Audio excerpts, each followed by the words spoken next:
Network is here. Hold no punches. I'm real revolutionary right now. Support this man, Black Media. He makes sure that our stories are told. Thank you for being the voice of Black America, Roland. Stay black. I love y'all. All momentum we have now, we have to keep this going. The video looks phenomenal. See, there's a difference between Black Star Network and Black-owned media and something like CNN. You can't be Black-owned media and be scared. It's time to be smart. Bring your eyeballs home. You dig?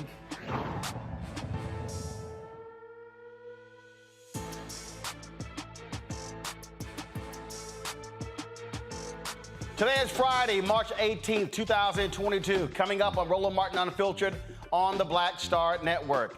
A black man spent 33 years in prison for double murder. Evidence that exonerated Robert Smith proves the cop who went on to serve as Chicago's police superintendent lied to jurors during his trial about taking his confession in 1987. Investigative reporter Dan Hinkel will explain how that evidence will help Robert Smith sue the city. She was convicted and sentenced for registering to vote. Tonight, I'll talk to Pamela Brown and her attorneys who want the charges dropped as they wait to find out if she'll be tried again. He was killed by California police officers while being restrained for a blood drawn 2 months ago before George Floyd. Yeah, y'all, 2 months before. Now the family is suing for wrongful death. His daughter and the family attorney will join us. Now, Education Matters segment, a first-of-its-kind collaboration between Thurgood Marshall College Fund, United Negro College Fund, and the Partnership for Education Advancement to increase health and sustainability of HBCUs. Ed Smith Lewis from UNCF will drop by to tell us about the HBCU Transformation Project. Folks, it is time to bring the funk on Roland Martin Unfiltered right here on the Black Star Network. Let's go. He's got it. Whatever the miss, he's on it. Whatever it is, he's got the scoop, the fact, the find. And when it breaks, he's right on time and it's rolling. Best believe he's knowing. Putting it down from sports to news to politics. With entertainment just for kicks, he's rolling. It's on go, roll, y'all.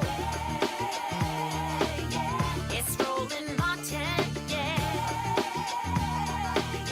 Rolling with Roland now. He's funk, he's fresh, he's real, the best, you know he's Roland Martin now.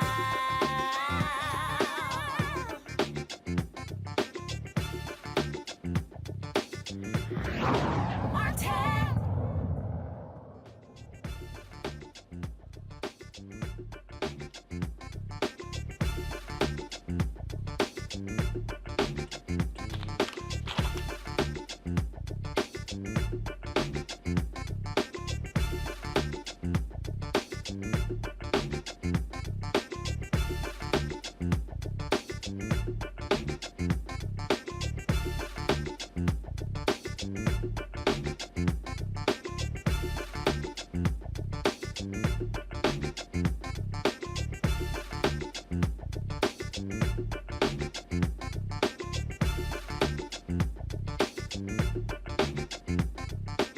All right, folks, welcome to Roland Martin Unfiltered. A black man spent 33 years in prison based on a lie told by a Chicago police lieutenant who later became the top cop in Chicago. Robert Smith was convicted and sentenced to life for a 1987 double homicide.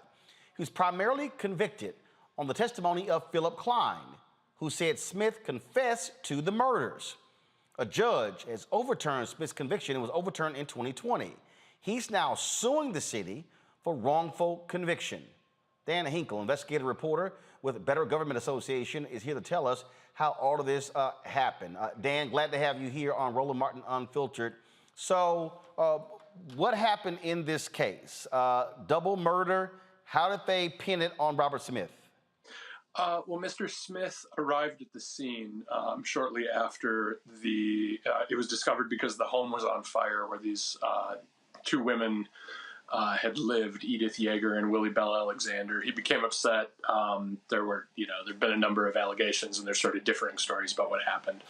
But he ended up back at the police station at Area 2 in Chicago, where... When you say he arrived on the scene, was he living there, or was he just somebody saw a fire and just showed up and said, hey, what's going on? It was his wife's mother's home. Got it. And so they arrived, yeah. And so was he related to any of the women? It's his mother-in-law, yeah. Got it. So his mother-in-law was one of the two women who was in the home. Correct. Okay, so they took him to Area 2.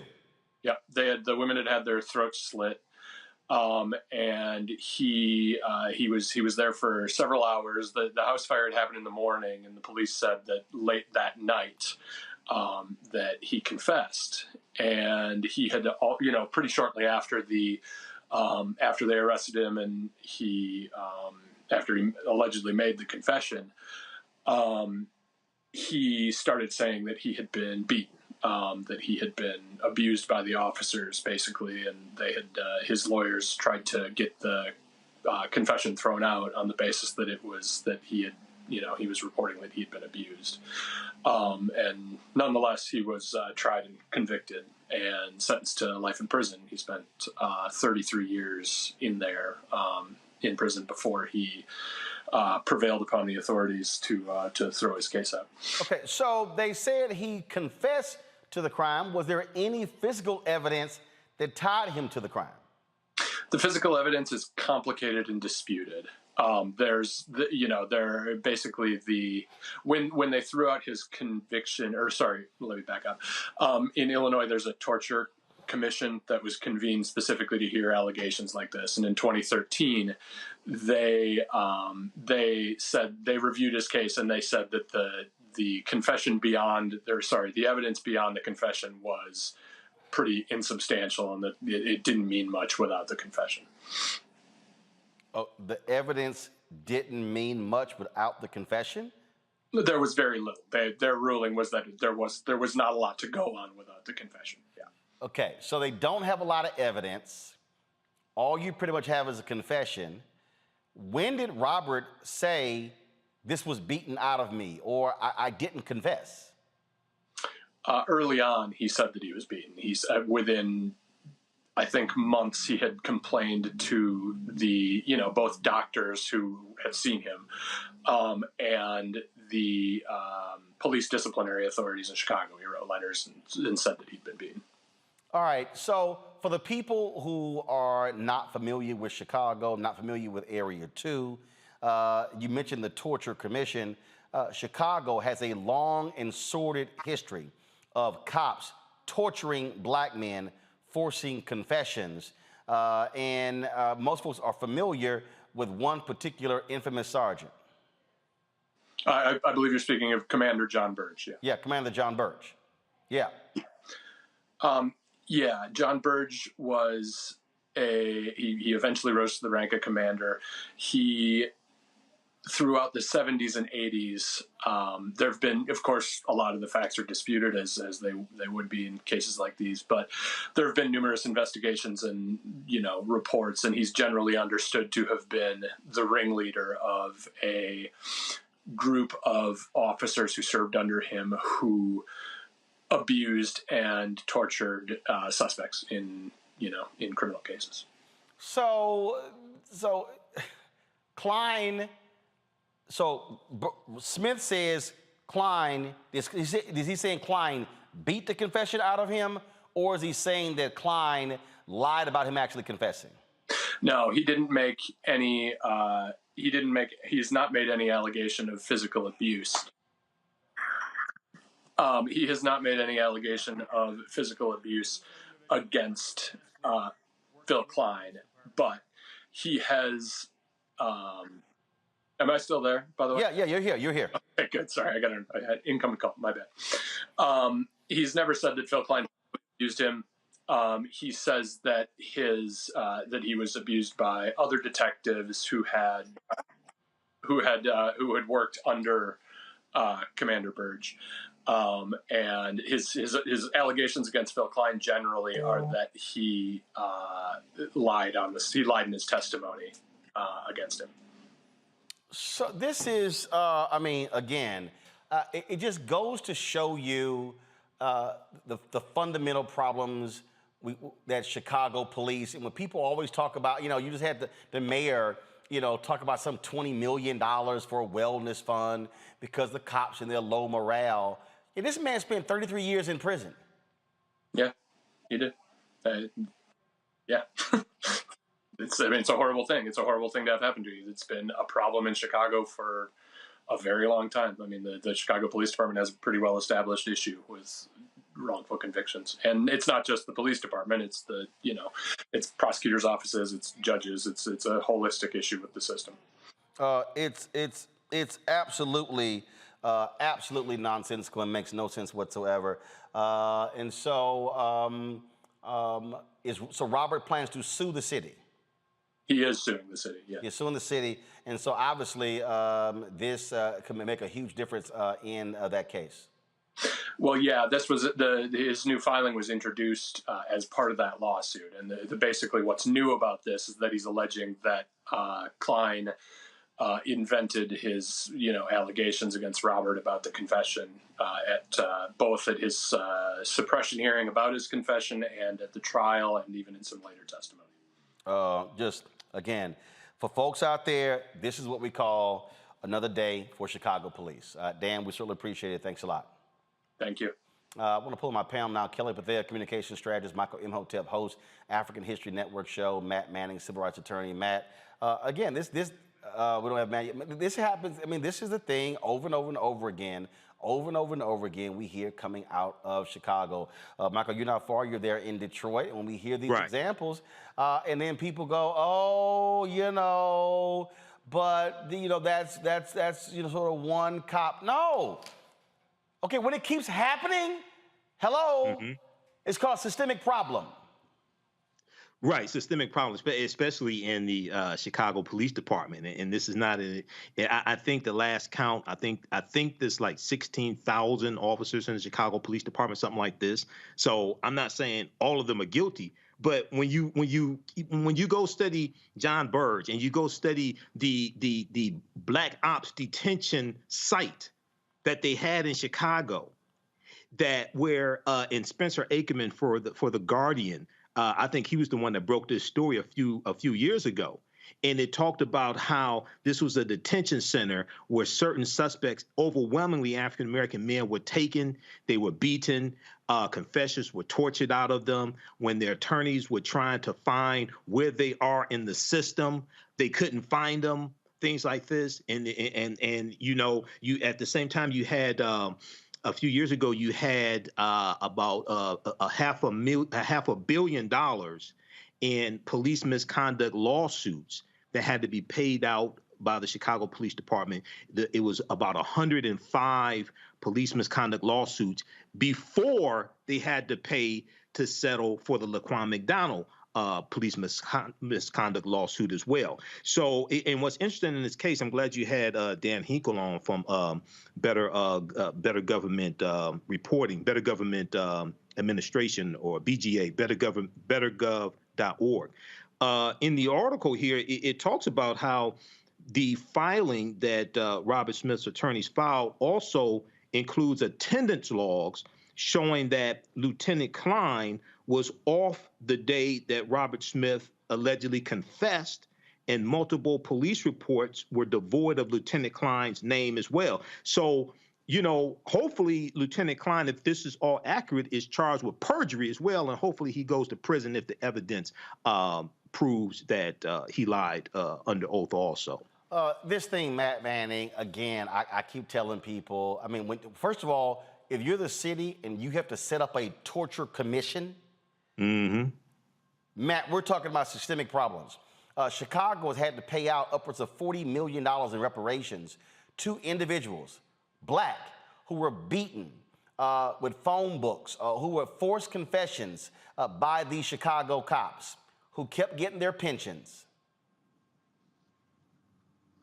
I mean, 2 of those settlements came within the last 4 years. And I don't know if you mentioned this before, but what I found particularly troubling in this case is that the prosecutors actually moved to have Mr. Smith's conviction vacated. That's incredibly important because they would be the ones in the best position to determine whether, in fact, Mr. Smith was guilty. So the fact that the city is doubling down And adding this to the cadre of settlements it's paid over the years is absurd, particularly in light of the persuasive evidence that not only was Lieutenant Klein not there and not involved, but that there are systemic issues and that he may have perjured himself on 4 separate occasions. I mean, that's the crux of their lawsuit, is that they should have a default judgment, because if you lie and that lie is the underpinning for a lawsuit, then the Seventh Circuit has case law that says a judge can just default you out. And that's precisely what should happen here, considering the long history of police abuse. Kelly, again, I love to hear these people who talk about back to blue. Okay. How about back to black? I mean, that would be too much like right, because it's the black men who are victims in this case, black people in general who are victims of this monstrosity, this tragedy that is a broken criminal justice system, specifically in Chicago. I mean, we don't have to get into just the litany of cases and millions of dollars that have been spent trying to, repair the damage that these victims have incurred. I mean, that's what reparations are. It really means repair. It's to repair the person. But for anyone to deny these allegations on behalf of the Chicago Police Department, I mean, the proof is in the pudding at this point. Granted, you do have to go to court, you have to prove things, yes, but at the same time, the same article that Michael was just referring to from bettergov.org, it said that the city had paid more than $27 million in fees to outside lawyers in Burge-related cases. That's one officer. Things that happened under one officer cost the city $27 million. And then taxpayers paid more than $80 million regarding settlements, reparations, and other costs tied to this one officer. So you're talking about well over $100 million regarding cases pertaining to something that happened under one officer. So I can only imagine how much the city would have to pay if every single officer who did something, atrocious, which according to the history of Chicago is quite a few, how broke would Chicago be should all of their dirty laundry be aired out? This thing it just keeps happening, and I love the people who all of a sudden they complain about Black Lives Matter protesters, but it's amazing how quiet they get when it comes to the multi-million-dollar settlements and a person like Robert Smith spending 33 years in prison. Yeah, this is what Philip Klein looks like. Show it again. This is the guy, and he became the top cop. No, you have it, guys, right there in video playback. Come on. Thank you. That's the top. He was the top cop. He was the superintendent of the Chicago Police Department. That right there is what you call shameful, shameful, shameful behavior by cops in this country. All right, folks, let's go to our next story. And again, we go through this repeatedly when we're talking about these officers, and when we're talking about the conduct of police officers, and they just continue all across the country. They continue in Los Angeles. They continue in Chicago. They continue in St. Louis. We did a story yesterday of a cop in Kansas City, and it just goes on and on and on. And at some point, we're going to see changes happen in this country, which also begs the question, where you at, Senator Tim Scott? What's the problem with the George Floyd Justice Act? All that talk, all that back and forth that he was running his mouth about, how we're going to do right by the families. Nothing. And he is the one standing in the way, trying to blame Democrats. No, you can't blame Democrats for that one because you are standing in the way. And Republicans, again, love to tout police and support the cops and critical of defund the police. How about you stop funding lawsuits? How about you stop funding settlements? But no, they don't want to do that. They want to continue to play these games and then get mad at us for highlighting it, get mad at us for raising the attention, get mad at us when we then begin to show people exactly what is going on. And again, we're supposed to sit here and say, oh, well, you know what? It's just a few bad apples. No, it's not. This is endemic. This is systemic. And it's happening far too many places in America. All right, folks, got to go to a break. We come back, we'll talk more about a variety of stories, including HBCUs banding together in a transformation project. We'll talk about that. Also, our Black and Missing of the day. In addition, we'll talk to Pamela Brown, a Black woman. Why they send the sister to jail for trying to vote, but you got these folks like the governor, the son of the governor of Virginia, who tried to vote in the wrong place twice and not arrested. Everything's all good. You're watching Roland Martin Unfiltered right here on the Black Star Network.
I was in the telephone booth on 63rd and 3rd Avenue. Brought my coins in and dialed a number. Mrs. Parks, this is Richard Roundtree. Oh, yeah, yes. Well, you know, it looks like you got the role. I didn't know whether I'll go blind. Oh, really? Okay, wait. You can't tell anyone. Can I tell my parents? And I'm walking around town, and my fellow actors and models are saying, hey, you know what? Tree, I think I might have gotten that role.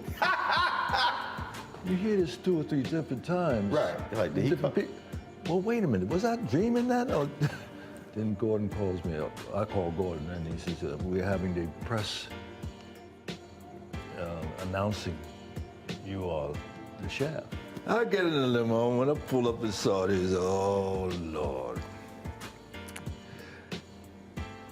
What we used to call, I'm shitting in high cotton. Yes, in high cotton, yes. I get out, and all the press is there, and the actors, and I walk in, and Gordon announces, yes, this is Richard Roundtree. He's gonna play the character Shaft. Magic.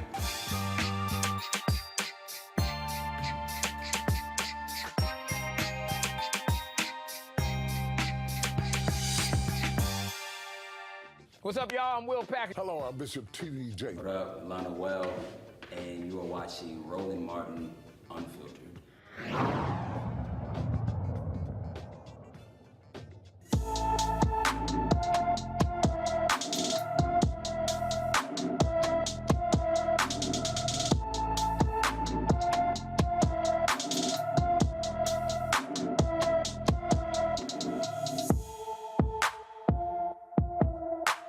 All right, folks, Zinga Graham was last seen in Phoenix, Arizona on March 7th. The 17-year-old is 5 feet 8 inches tall, weighs 185 pounds, with black hair and hazel eyes. Anyone with information about Zinga Graham should call the Phoenix, Arizona Police Department at 602-262-6151, 602-262-6151. Folks, hundreds of Howard University faculty members say they are ready to go on strike next week over complaints of unfair working conditions. Of course, a couple days ago, several university faculty members, students, and alumni leaders rallied in support of the school's faculty as they argue what is low pay for non-tenured full-time teaching faculty and adjunct professors We had two of them on the show. They told us the university had until today to meet their demands or they would go on strike. We got word they are still in talks. We will keep you updated on the situation. Howard has 150 non-tenured full-time, non-track full-time faculty and more than 200 adjunct professors represented by the Service Employees International Union Local 500. Folks, creating respectful and open world for natural hair, known as the Crown Act, passed the House today. The measure passed the Democratic-led House, 235 to 189. The bill seeks to protect against bias based on hair texture and protective styles, including locks, cornrows, twists, braids, bantu knots, and afros. During the floor debate, Representative Ayanna Pressley explained how black hair has a place in society.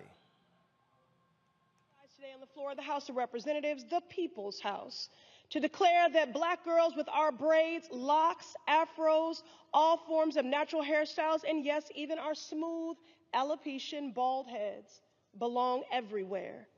Today, we take an important step towards codifying this fact into law by passing the Crown Act legislation. I'm so proud to co-lead in partnership with Representatives Watson Coleman, Moore, Lee, and Omar. For too long, black girls have been discriminated against and criminalized for the hair that grows on our heads and the way we move through and show up in this world. In my home state, the Commonwealth of Massachusetts, two twin sisters, Deanna and Maya, high school students, were disciplined for showing up with braids. They were given numerous detentions, kicked off the track team, banned from prom solely for their hairstyle. In their own words, these scholars and athletes were judged more for their heritage than their homework.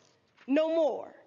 For those sisters and thousands of other students who face discrimination based on their hair, the Crown Act is for you. For recent graduates who fear they must change their hair or cut their locks to secure a job, the Crown Act is for you. For our elders who have faced and fought this racism for generations, the Crown Act is for you. Just yesterday, the Massachusetts State Legislature made history by passing similar legislation. By passing the Crown Act today, we affirm, say it loud, black is beautiful and so is our hair. Whether you are a student in a classroom, an employee in the workplace, or the next Supreme Court justice or the Speaker pro tem, you deserve to show up as your full self, rocking your crown with your head held high. I urge a yes vote for every person who has been asked to shrink or to apologize simply for the beautiful way with which God made them. I yield back. The bill now heads to the Senate, where Democratic Senator Cory Booker of New Jersey has sponsored the chamber's version of the bill.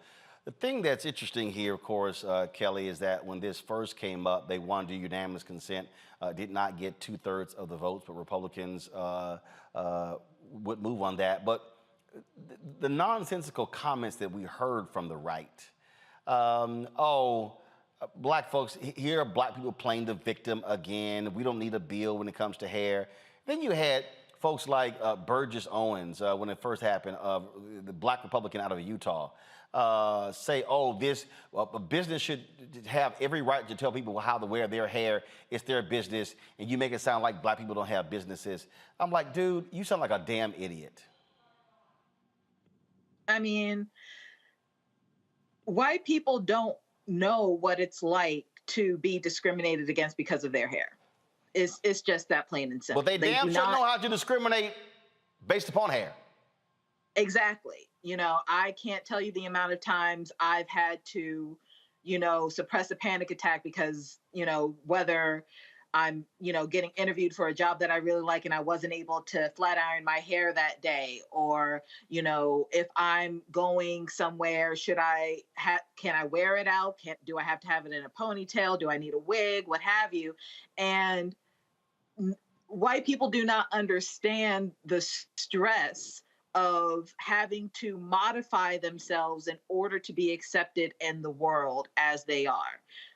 Black women only know how to do that, so this legislation is incredibly powerful, and also kind of bittersweet, because at the same time, you are not your hair.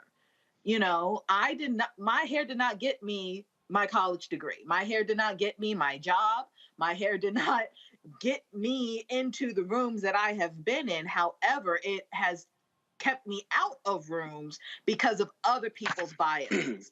So this legislation will help prevent stuff like that and actually take into account the wholeness of Black women and other women of color who have curly hair or hair that is just not, frankly, white hair. Because it's not even good or bad hair. It's either white hair or not white hair. Check this out. out. And that's the frustration of it. Here are two white men on the floor of the House with no hair discussing the Crown Act. Listen. Just as good a human being and I'm just as good a human being and just as smart and just as effective and just as caring with or without hair. And the fact is, it's discrimination and it's ignorance. And African Americans have been discriminated against in many ways because of their hairstyle. It's a natural thing for African Americans, and they should not be penalized in their workplace, in sports, in school, or in any other ways. So I stand here for the Crown Act. It was originally introduced, I think, by Cedric Richmond. And I joined with him on the Judiciary Committee to support it. I'd seen problems in Tennessee when I was a state senator and supported bills there to protect people who wore braids and whatever. So I hope that people will rise up, vote yes, in understanding of other people and think beyond themselves. And I'm just as good a human being and just as smart. Matt, how if people want to know Republicans don't give a damn about Black people, 189 voted against. 189 voted against. I don't really know what to say beyond they know this is an issue and they don't care. Jim Jordan saying, I care about inflation and gas prices and all these other things that are important, but this is a perennial issue. We keep hearing cases around the country of kids especially being discriminated against because of their hair. What I think is important is Steny Hoyer says, look, the military last year thought it was appropriate enough to allow people to wear these hairstyles because we don't want discrimination there. So the idea that that shouldn't be expanded to the American people at large is absurd, particularly where we continue seeing high-profile cases where especially young people are being discriminated against for hair that is synonymous with their heritage. And that's the thing here. Look, this is a dog whistle, right? Because white people aren't being discriminated against for their hairstyles, by and large, the way Black people are. So to go along with what Al Green said, the congressman, you know, the idea that this is not what the American people want excludes Black people from the American people. And Black people are unfortunately continuing to be discriminated against because of our hairstyles. So I think the Republicans don't care. They're signaling that to us. And I think that the fact that this continues happening, you know, belies why it should be addressed through legislation. So I'm glad they've done so. And if you want to see dumbasses, look at the dumbasses in the White House press corps. This literally was a question that was asked today by one of these idiots in the White House press corps. Listen to this. About that. And then I have like a fun Friday question. Okay. The House passed the Crown Act, which bans discrimination based on hairstyle. Is this something the administration supports? Would they sign it into law if the Senate passed it? I have seen that. I have not talked to our legislative team about it. I'm happy to do that, and we'll see if we can get you a fun Friday answer back. Go ahead. About.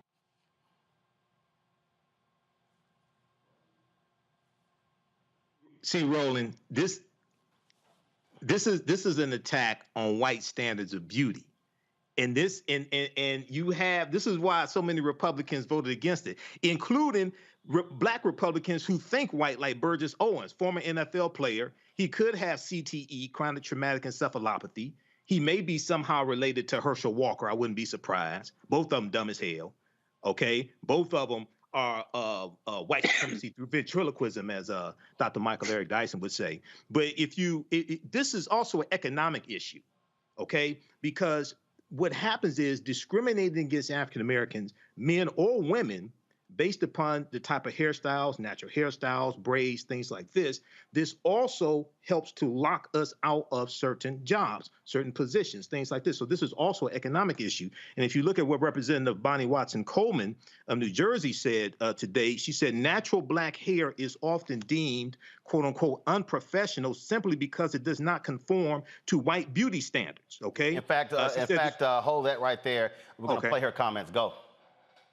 Oh, I was just going to finish. No, hold on. Of those individuals, whether my colleagues on the other side recognize it or not, are discriminated against as children in school, as adults who are trying to get jobs, of individuals who are trying to get housing, of individuals who simply want access to affordable, public accommodations, and to be beneficiaries of federally funded programs. And why are they denied these opportunities?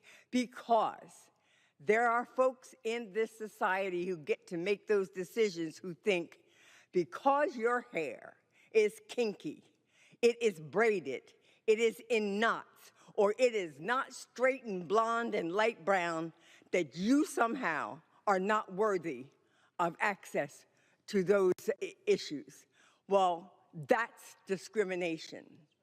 There is no logical reason that anyone should be discriminated against on any level because of the texture of their hair or the style of their hair. This bill is vitally important. It is important to the young girls and the young boys who have to cut their hair in the middle of a wrestling match in front of everyone because some white referee says that your hair is inappropriate to engage in your match.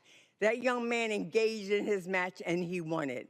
It's inappropriate for our girls to be sent home disciplined or pushed out simply because they've got braids in their hair. And it doggone sure is discriminatory to deny someone employment, housing, or public accommodations because of the way they're wearing their hair. That's why we're standing here today. It is unfortunate that we have to, but we do. And with that in mind, I thank the chairman of the Judiciary Committee for giving me this opportunity to speak on behalf of a bill that I think is vitally important, that represents movement and understanding in the 21st century what discrimination can look like and what it can do to people. That was Congresswoman Bonnie Coleman of New Jersey, Bonnie Watson Coleman. Mike, go ahead. Right. You know, she said it perfectly, brother. And I quote, you know, our Grandmaster Scholar Warrior, Dr. Wade Nobles, power is the ability to define and shape reality and have other people accept your definition of reality as if it were their own. And these Republicans, these white Republicans and their Negro allies in the House saw their power slipping away. And that's what this is about. This is a powerful bill, and we have to push this through the Senate as well. Well, but this is an example of how elections have consequences also. Well, and again, the thing here that people don't understand, and black people, we get it, but what you got is you got these white folks, Kelly, who have no clue. I remember several years ago going to the EEOC website, and there was a black woman who had applied to be a psychiatrist at a VA hospital in Virginia. Impeccable credentials, okay? While the committee, when she left the room, the white man on the committee, I'm not so sure about her hairstyle.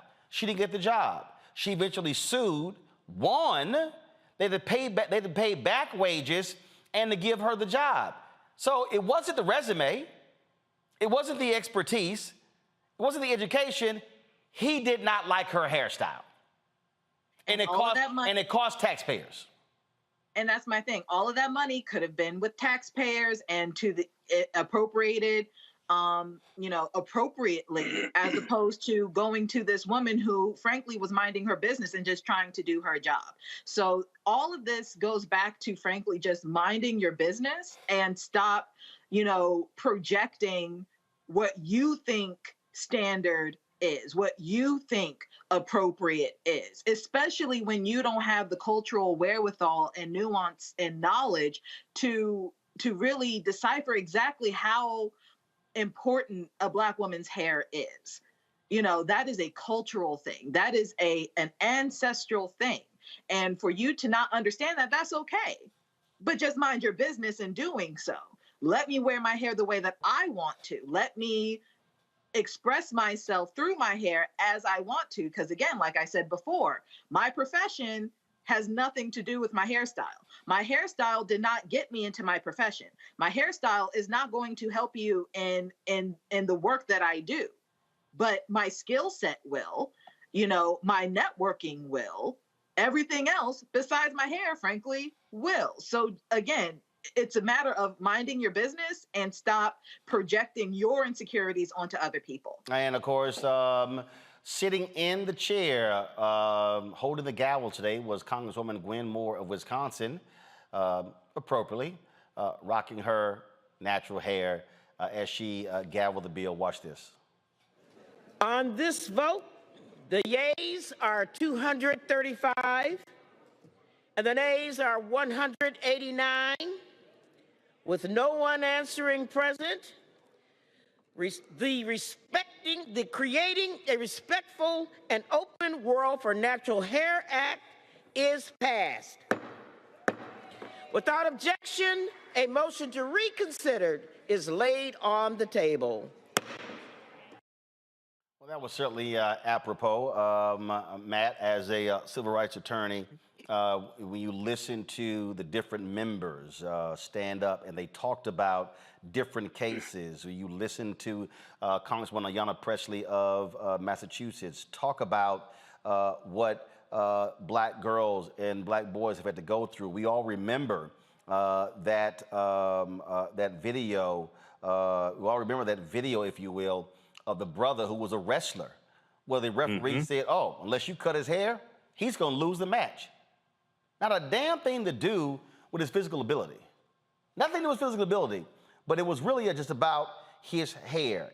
That is the level of hatred that you see. And somebody posted this, if you go to my computer, they actually posted, they wanted to know all of the people who voted nay. And of course, it's Republicans. So when you go down this list, so when y'all see this right here, when you go down this list, when you see all of these nays here, these are Republicans. I see Kay Granger, the former mayor of Fort Worth, on here. I see Dan Crenshaw of Texas, Hal Rogers, Chip Roy.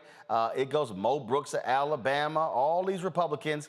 And so I just want people, that fool Louis Gohmert, Ronnie Jackson, that fool Daryl, that fool from Texas, used to be Trump's doctor. You see his name on here as well. I mean, y'all need to see, again, when all these black Republicans roll up in here and we talk about how the Republican Party don't like black people, Dara Issa's name is on here. Steve Scalise voted against. Maria Salazar voted against. Just so y'all clear, Andy Biggs of Alabama, you saw his name voting against. 189 voted against. So when you hear us say the Republican Party don't give a damn about black people, this bill is a perfect example, Matt. Yep, it's part and parcel with what they do in every aspect when it comes to dealing with black Americans, dealing with race, and dealing with historical inequities. I mean, look, after my first year of law school, I cut my locks because I was afraid I wouldn't get a job. And I've regretted it ever since. But the fact that I even had to think about that is proof positive that this is a seminal issue and an issue that continues coming up. And it's an issue that we know we've seen play out on the national scale. I mean, the fact that this young man is having to cut his hair to compete in a wrestling match that he ultimately wins shows that the prowess is in, or rather, he has the prowess to win. It's not about his hair. So Republicans keep telling us that, and sometimes we don't listen, but this is another thing that shows that they don't care. And in fact, one of the things that I think some of the opponents were saying is that, oh, the 1964 Civil Rights Act covers this, but we know that it's not strong enough because we need specific legislation considering how often this happens and how often we're having to discuss these issues, particularly with young people who are being discriminated against. Again, when we look at, again, who votes, who doesn't, all y'all folks who say, man, this stuff don't matter, it does matter. Because here's the other piece. If Democrats did, listen to me, folks, clearly, if Democrats did not control the U.S. House, this bill does not get passed. Now the question is, are we going to see 10 Republicans have the guts to support this bill? And then will Democrats actually go ahead and pass it by breaking the filibuster? That's what we'll see. Michael, go ahead. Very quickly, I wanted to say quickly two things. I encourage everybody to go to congress.gov, look up these bills like the Crown Act, because at congress.gov, you can see who voted for the bills and who voted against the bills. If your member of the House keeps voting for bills that you advocate for, you got to rally to vote them back into office. if you're a member of the House and Senate, keep voting against bills that you advocate for, regardless of whether they're Democrats or Republicans, you got to vote them out of office. And then you mentioned Chip Roy of Texas. Chip Roy also voted against, he was one of the 3 Republicans in the House who voted against the Emmett Till anti-lynching bill as well. Okay, and when you go read Chip Roy's statements, and BlackAmericaWeb.com has an article about this, he talked about how lynching is a metaphor for justice. He's from Texas. He talked about how lynching is a metaphor for justice. These are some sick people that have to be dealt with and voted out of office. Absolutely. And so, again, we were sitting here looking. If you're in North Carolina and you live in the 7th district, this guy right here, your member of Congress, he voted against that. I keep telling y'all, if the Republicans out there voting against black folks, throw them out. All right, folks, give us a call, please. If you want to weigh in on this, phone lines are open, 202-890-1199, 202-890-1199. Members of our Bring the Funk fan club are able to comment on issues of the day. Again, the number to call is 202-890-1199. Your thoughts about the Crown Act, please give us a call. All right, folks, got to go to a break. We'll be back on Roland Martin Unfiltered right here on the Black Star Network.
On the next A Balanced Life, as we grind down to the end of another long winter, it's easy to slip out of balance and into the foggy doldrums. On the next A Balanced Life, ways to push through the gray days until the warm days of spring arrive. Join me, Dr. Jackie, on A Balanced Life on Black Star Network.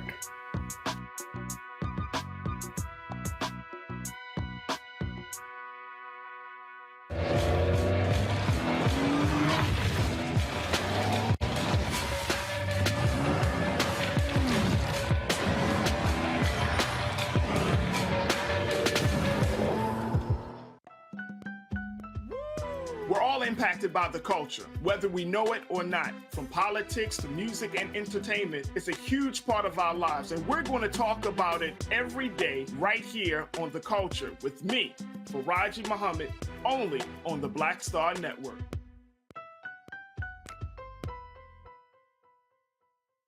Hello, everyone. I'm Godfrey, and you're watching Roland Martin Unfiltered. And while he's doing Unfiltered, I'm practicing the wobble.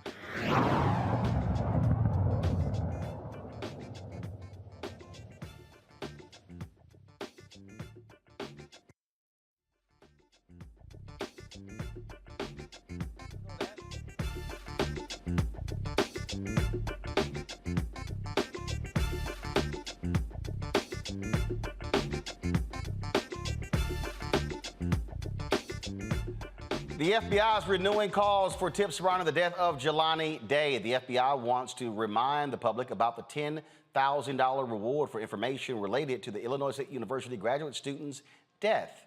Of course, Day was reported missing on August 25th after he failed to reply to messages from his family and a professor. His car was found a day later, and his body was discovered on September 4th, floating in the Illinois River. And so the FBI, again, please give them a call if you have any information regarding Jelani Day. All right, folks, we also are going to take your phone calls. Again, if you want to give us a call, your thoughts on the Crown Act, passing the House. 202-890-1199, 202-890-1199. Donald White calling from New Jersey. Donald, you're on Roland Martin Unfiltered. What's up?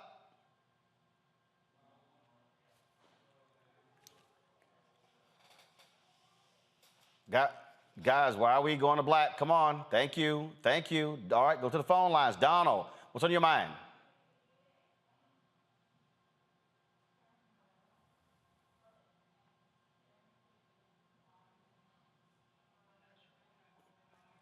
Donald, can you hear me, Donald? All right, you guys let me know. I'm going to do this BLM story. You guys let me know what's happening with the audio lines. Get this fixed, all right? Folks, 2 Boston activists are facing criminal charges for allegedly using their nonprofit for personal gain. A federal grand jury indicted activist Monica Cannon Grant and her husband Clark Grant with wire fraud, mail fraud, conspiracy, and making false statements to a mortgage lending business, to a mortgage lending business. All right. Now, the 18-count indictment alleges that between 2017 and 2021, Cannon Grant applied for numerous public and private grants and received donations to her nonprofit, but used that money for personal expenses. The couple founded Violence in Boston in 2017 to reduce violence and raise social awareness and racial equity in Boston. Now, when we saw this story, the folks at the Root call them BLM activists. But one of the groups that actually provided them funding was the Black Lives Matter chapter there in Massachusetts. So they're not BLM activists. They have their own organization. This is what happens when the right wants to slap BLM on anything, okay? The thing here, what we're dealing with here, we've seen this many times before, Matt, that is, people have to understand, when it comes to grants, especially you're getting federal grants, you're dealing with federal dollars, federal crimes. And so, again, these are allegations. They are innocent until proven guilty. This is why we encourage folks to be when you start applying for grants, be very particular in terms of how they're used, because folks are always watching, especially for black activists. We can't hear Matt. Guys, y'all got to fix the audio issues. What's going on? Matt, are you on mute? Or is it on our end? There we go. I can hear you. There we go. You hear me? Okay. I would say in addition to that, Roland, what I would add is you have to be particularly fastidious if you have nonprofit status, because when you have a nonprofit, there are a lot of rules that apply to that. So not only be very careful and make sure you have great record keeping when you have a grant that you receive, but also if you have a nonprofit, you have to make sure you adhere to all the rules, because the IRS and the feds will be watching that to make sure you're doing the right thing. So there are unfortunately a lot of people who have issues with this and get caught up behind this. And the fact that there's an 18-count indictment is concerning, because that means they believe they found some evidence, but these are just allegations and it's yet to be proven in court. So we'll see what happens with that. It's always something that folks, again, look, get you accountants, get you folks, set up your business practices, because again, if you are activists, I remember Michael during after the Michael Brown case, there were a number of activists who I was talking to, and folks were soliciting funds on social media, and I hit them up and I said, hey, don't do that. I said, run that through a fiscal agent. I said, be sure everything is accounted for. I said, because remember, they can hit you on tax charges in terms of what you owe. Folks, look, activists always got to be careful. They are trying to take down activists. You got to protect yourself. Absolutely. And a lot of times you have activists, not knowing all the particulars here in this case, but a lot of times you have activists who mean well and try to do the right thing, but don't understand federal laws when it comes to accepting donations for organizations, or may not fully understand like 501c3 regulations, things like that, and they end up getting caught up. So you want to get a CPA, get a tax accountant, and really understand these laws, because I mean this can take down an organization. So this is hopefully the charges are not true here, but this is why you have to be careful. All right, let's see if we go back to the phone lines. Donald White from New Jersey. Donald, are you there? Hey, Brother Roland, what's going on? I'm here. All right, there we go. What's on your mind? Hey, look, just like we've been talking for the last 12 years, black people are tired. We tired of hearing the excuses. We tired of asking. And bottom line, all they know is violence. So we're going to have to hit them back the only way we know how. April 1st, I'm going gun shopping. Bottom line. Okay, you're going to go gun shopping, and what you're going to do is start shooting white folks? Come at me, I'm taking you out before you get me. Well, first of all, if somebody comes at you, that's self-defense. You going at somebody else unprovoked. We don't get no self-defense. No. We don't get no self-defense. Donald, let me be real clear. If you go after somebody unprovoked, they will get you for murder. Now, if someone comes... No. I ain't trying to be like the little white boy that came out with his little rifle and got off. So what are you saying? I'm just saying, they come at... Look, they're going to stop killing our kids. They're going to stop killing our black men. Yeah, you have a Second Amendment right to bear arms. But what I'm saying is if someone comes after you, that is self-defense. If someone is not coming after you, is unprovoked, yeah, they will go after you for murder. So no, I am never going to advocate vigilante justice. But again, you do have a legal right to self-defense. Stand your ground, but it has to be that. All right? Donald, yes, sir. I appreciate it. Thank you very much. Let's go to Karen. No problem, brother. Karen Morella. Karen Morella, she's calling from Texas. Karen, you're on Roland Martin Unfiltered. What's on your mind? Yes, Mr. Martin, it's Morant, M-I-R-A-N-T. Sorry about that. It was misspelled here, but it's all good. Go ahead. Yes, sir. I am in Angleton, Texas, 50 miles outside of your city of Houston. I have a question regarding the Crown Act that was introduced in the state of California by my childhood friend, Holly Mitchell. Yep. But regarding the federal act, with Mr. Manning, I have a question for Attorney Manning. Yep, go ahead. Could Bogle or Taylor try to reverse it in their favor if they run across a DC hairstylist who decides, girlfriend, you ain't rocking. We're not going to do your hair. You know, we're not going to provide that service for you. Could they try to come back on it? So your question to Maddie is, can somebody refuse to do the hair of someone who comes into their shop? Yeah. But I'm just saying, if it's like Marjorie Taylor Greene or Lauren Boebert decide they're going to go to a sister stylist, and the stylist... Okay, so if Lauren Boebert or Marjorie Taylor Greene go to a stylist and you're asking, can the stylist say, I will not do your hair? Correct. Okay, Matt? Honestly, I'm not sure of the regulations everywhere. I would say generally a proprietor has the ability to refuse service under certain circumstances. So, for instance, if they're there causing a disturbance, or if they come in and say, I demand you do my hair for XYZ reason, and the stylist either feels unsafe or feels there's some reason they want to put them out of the shop, I don't think they can compel them to do their hair, if that's the question. I think the crux of this is more... But also, if you don't know how to do that style of hair... Yeah, that was my point. It's some white folks can't do curly hair. And they should be able to, they should say, hey, I can't do your hair. That's true. That's true. They should say that. Yeah, but in terms of a private business owner being able to refuse somebody, I mean, there are certain circumstances under which they can do that. I don't think they're compelled to do their hair. I think this is more about discrimination in things like, for instance, kids competing in a school event who are being discriminated against because of the style of their hair. I think that's what this really seeks to prevent. I got you. Karen, I appreciate it. Thank you so very much. I got that part. I just wanted to see if someone would try to throw it back at us.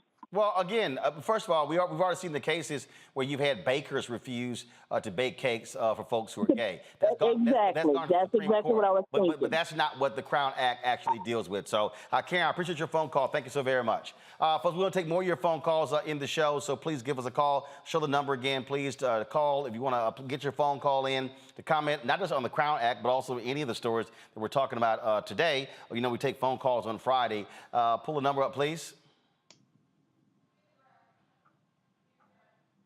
202-890-1199. 202-890-1199. Give us a call. We got to go to break. We come back. We're going to talk with the sister out of Tennessee who went to jail for trying to vote. She was released, but are they going to try her again? We'll talk with Pamela Brown next on Roland Martin Unfiltered on the Black Star Network.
I was in the telephone booth on 63rd and 3rd Avenue.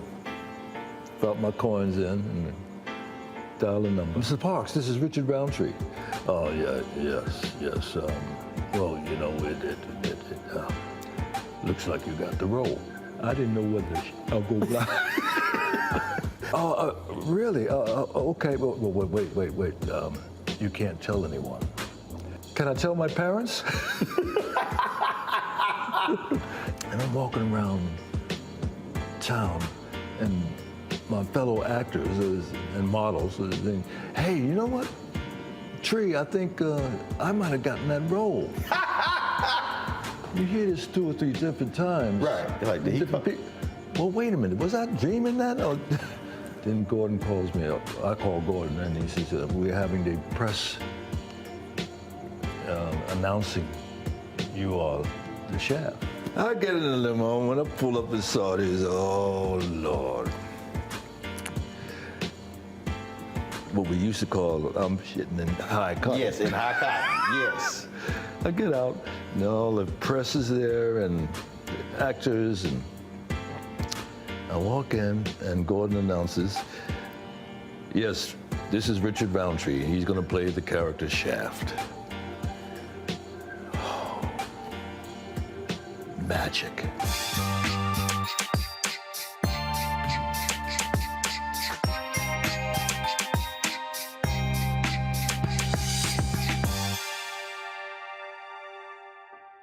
Hi, everybody. This is Jonathan Nelson. Hi, this is Cheryl Lee Ralph, and you are watching Roland Martin, Unfiltered.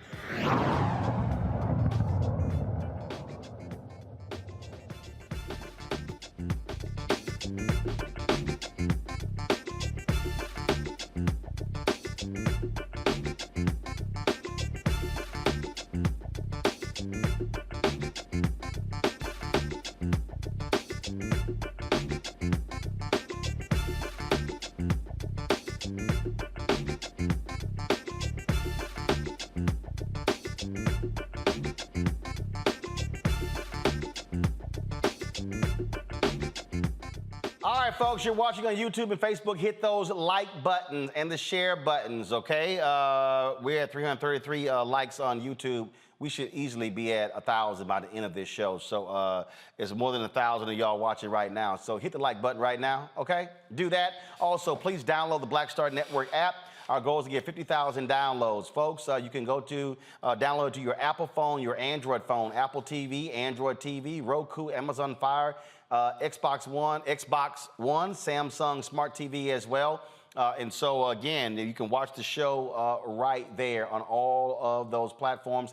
And again, you want to support what we do, We appreciate you joining our Bring the Funk fan club. Our goal is very simple. It's to get 20,000 of our fans contributing at least $50 each a year. That's $4.19 a month, 13 cents a day. That will raise about $1 million to allow us to fund our staff and the things that we go cover all across this country.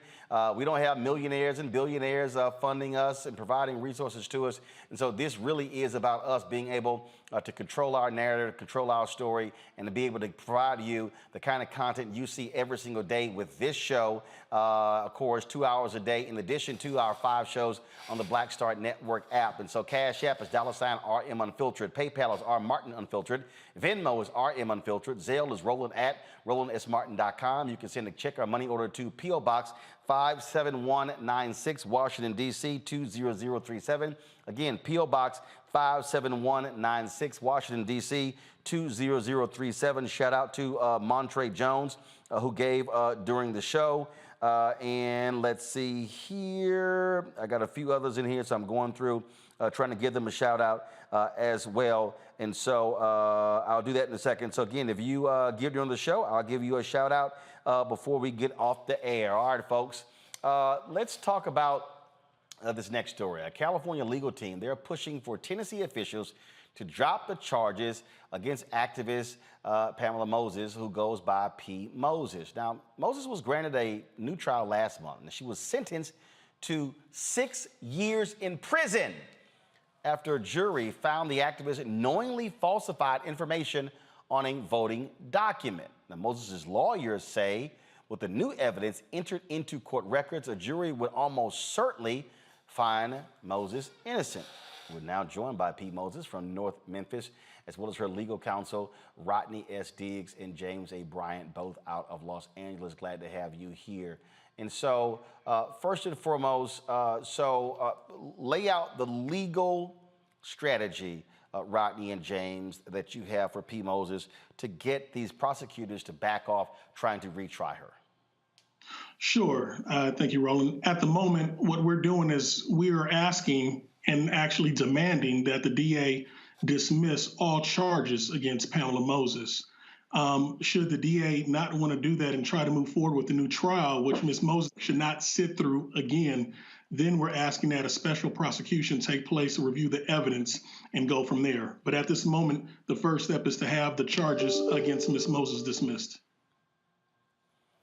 This obviously has been very difficult for you, P. Moses, because, so walk folks through, people, they may have read about the story, may have heard us do it before. So walk us through what happened here that got us to this point.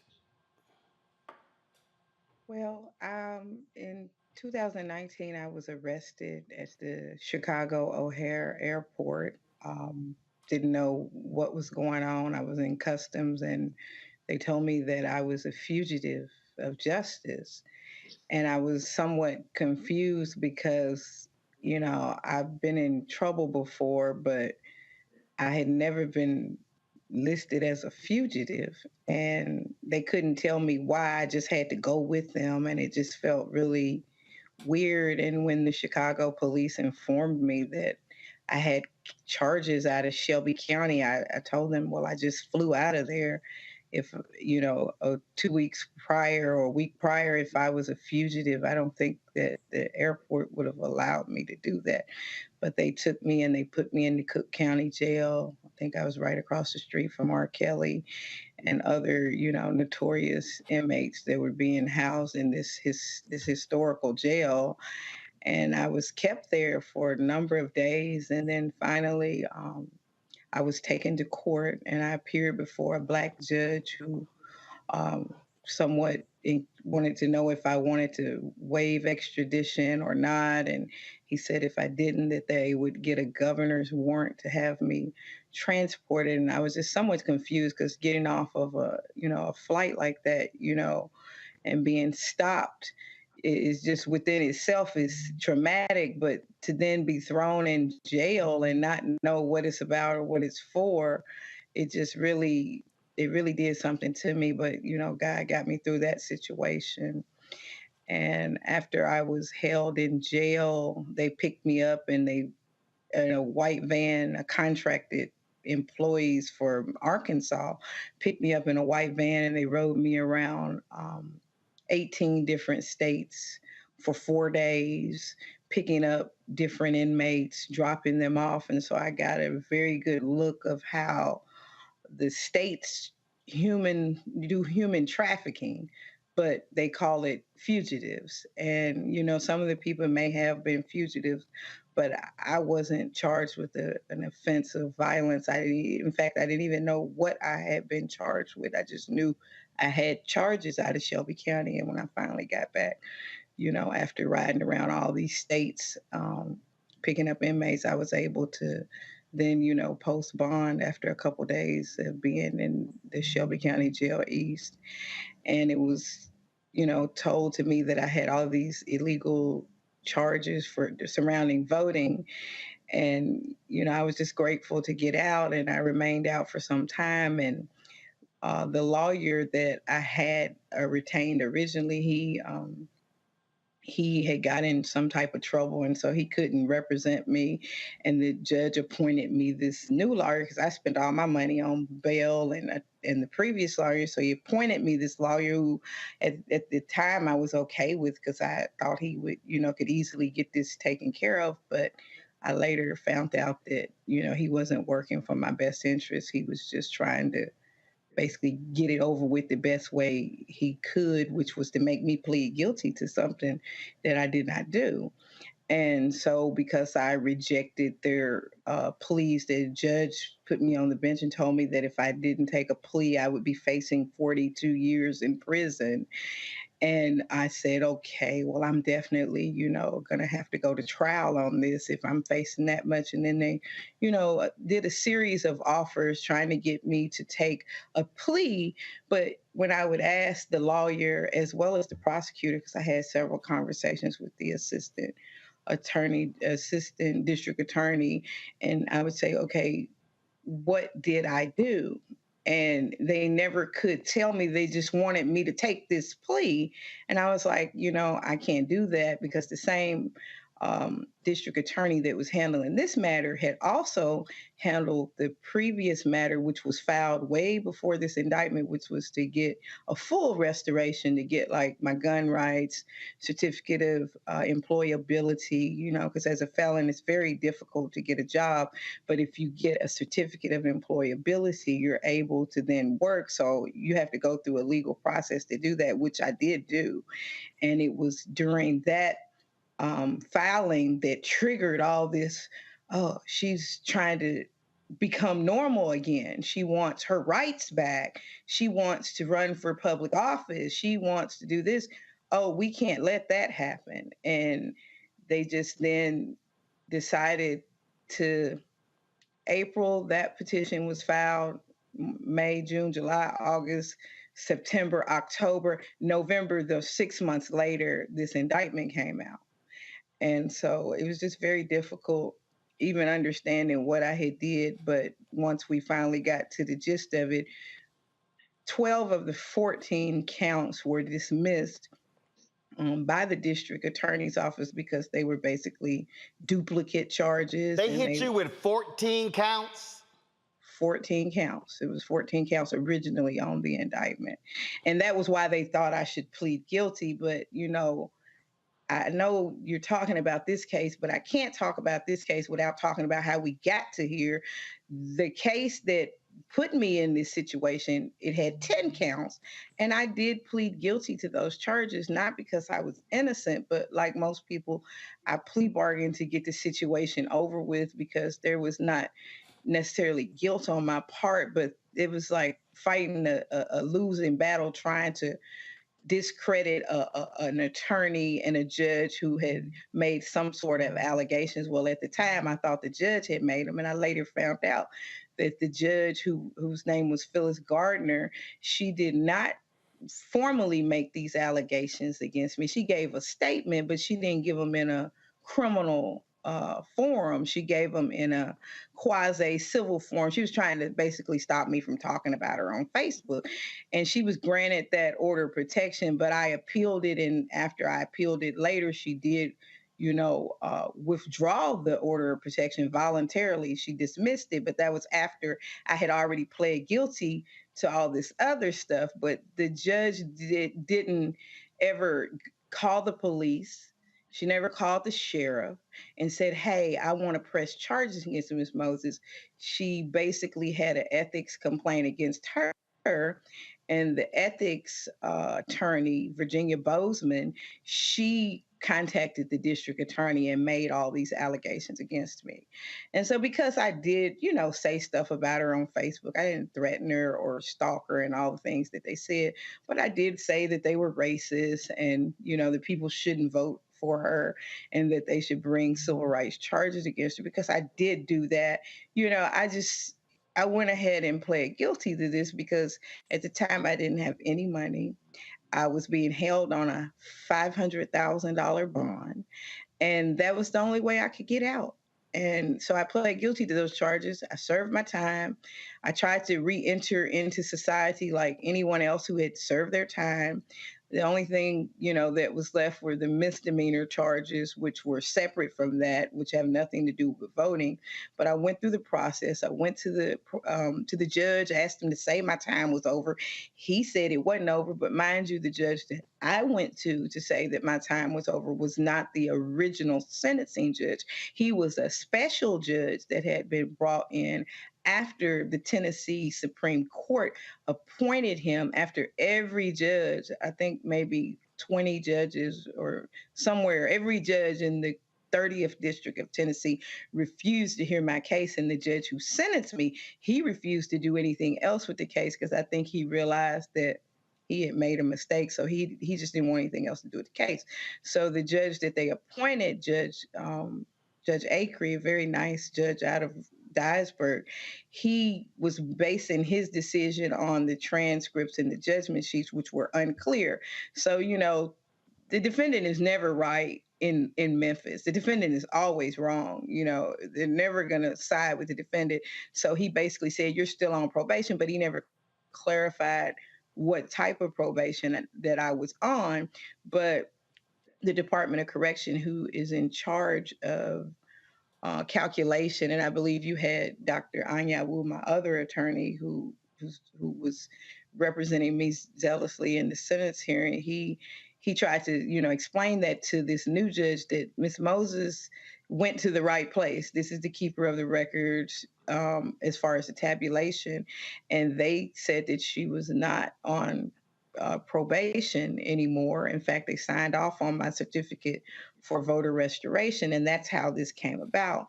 But one thing that was left out that Dr. Anyawu didn't know, and I didn't know either, and my new attorneys just found out, and it was a zealous reporter at The Guardian who located the document. The Department of Corrections had conducted their own internal investigation in regards to this matter 2 or 3 days after it allegedly happened, and they determined that there was no crime or any, thing that I had did wrong. They said, in fact, I had sat there for an hour waiting, for them to verify the information in which I was seeking clarification on. And they described the supervisor to be negligent. And I don't agree with that, but the Department of Corrections basically did not say I did anything wrong because they have the ability to arrest people right then and there if some type of violation has occurred, and they did not do that. But somehow the district attorney indicted me for 14. So I am absolutely confused, Rodney and James. This is a whole lot to do. Yeah. Over trying to vote. Exactly.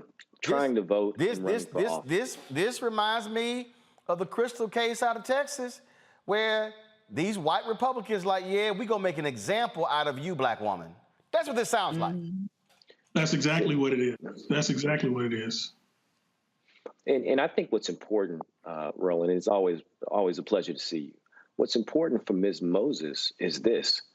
She did everything right. She took all the proper steps. She went into court in July. She requested that the court give her clarity. The court actually didn't end up giving her clarity. They just said she's still on probation. They didn't decide whether it was misdemeanor probation or felony probation. And that's a very important thing, because if you are under active probation in the state of Memphis for a felony, you can't vote. However, it was not clear whether it was a misdemeanor or whether it was a felony that she was on probation for. And what they said during this court transcript that we finally got our hands on was this: both the judge and the prosecutor agreed that it was the Department of Corrections who actually makes the proper calculation for how long one is on probation. And because of that, and because there was no clarity in this hearing, just 2 months later, Ms. Moses does the right thing. She goes down to the Department of Corrections to get clarity from this supervisor who spent over an hour researching and trying to decide what happened and whether or not she was still on felony probation. And at the end of the day, he specifically stamped on this particular document, you have the ability to have your rights restored.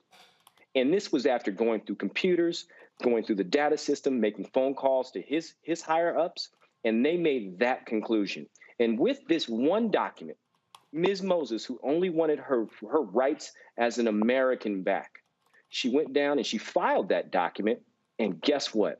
That document that she didn't even prepare, that she didn't stamp, Shelby County convicted her of submitting a fraudulent document, knowingly submitting a fraudulent document. And that was absolutely the travesty here. She had nothing to do with that. And that's the only charge they can hold her with. And Roland, 6 years. 6 years, you have people who have stormed the Capitol, beaten police, and they can't even get more than a couple weeks in jail. And they were going to take Ms. Moses and make her sit in jail for 6 years for something that she relied on based upon not only the judge, the prosecutor, but also the Department of Corrections. And that's what's wrong. And that's what we will fight. Matt or Michael, any questions for the two attorneys and P. Moses? I do have a question. Oh, go ahead. Matt Manning first. Go ahead. Yeah, well, my question for you all is this. Is there not a basis for a dismissal for this case on the standpoint of prosecutorial misconduct? Because what frustrates me beyond the gross miscarriage of justice here is the fact that the state had in its possession mitigating evidence, and actually evidence that shows Ms. Moses' innocence, right? So she was prosecuted without all the evidence to show her innocence, and the state is the one that has the sole duty to prove the case against her. So it seems to me there should be a basis for that, but I don't practice in Tennessee and I don't know the law there. Is that something that y'all have considered? And if it's not something that's applicable, why is that the case? Well, the district attorney at this point has said that they weren't aware that this document existed. They have been very clear on that. They said that it was somehow in the personnel file of this particular individual, and the Department of Corrections had not delivered that particular document to them. And so even though it is part of what we call a Brady violation, this, regardless of whether or not the district attorney was aware of it, all evidence that is within the state's file, they have a duty to turn those documents over. And again, that's why a new motion, or the motion for new trial, was granted on that particular situation. However, we haven't really, because of the stance of the district attorney saying that they've tried to make it clear, we didn't know about this document. We had no clue. It's not on us. It's the Department of Corrections. We're trying to get to the bottom of that. But again, you absolutely better believe that we are looking into this Brady violation, because nonetheless, you have a duty regardless to turn over any evidence that could exonerate an individual or would be supportive of a potential not guilty verdict. So yes, I mean, we're looking into that. And those are things that we're discussing amongst our team. And if I may, Roland, very quickly, it's common for prosecutors to contact witnesses in a situation like this and say, provide all of the documents that you have. So the idea that the prosecutors are still going forward with a case where they have demonstrable evidence proving Ms. Moses' guilt, or rather innocence, pardon me, is a travesty of justice. And it just makes no sense unless it's purely a political thing where Wyrick's office does not want to have egg on its face for choosing not to go forward on this case. No, you're absolutely correct. We're demanding that Amy Wyrick drop the charges and believe that, this is retaliation for Ms. Moses speaking out numerous times against Ms. Wyrick. But, in this instance, her office now has all the evidence to exonerate Ms. Moses, and we're demanding that the charges be dropped immediately. Michael. All right. Well, first of all, Ms. Moses, you are a true warrior, so I want to thank you for your perseverance. But I was just trying to find out from the attorneys. I've been following this case somewhat. The documentation that caused Judge Mark Ward to order a new trial. Can you give us a little insight what that documentation is? And then also, are you all looking at, I know she suffered from a severe case of COVID-19 while in jail as well.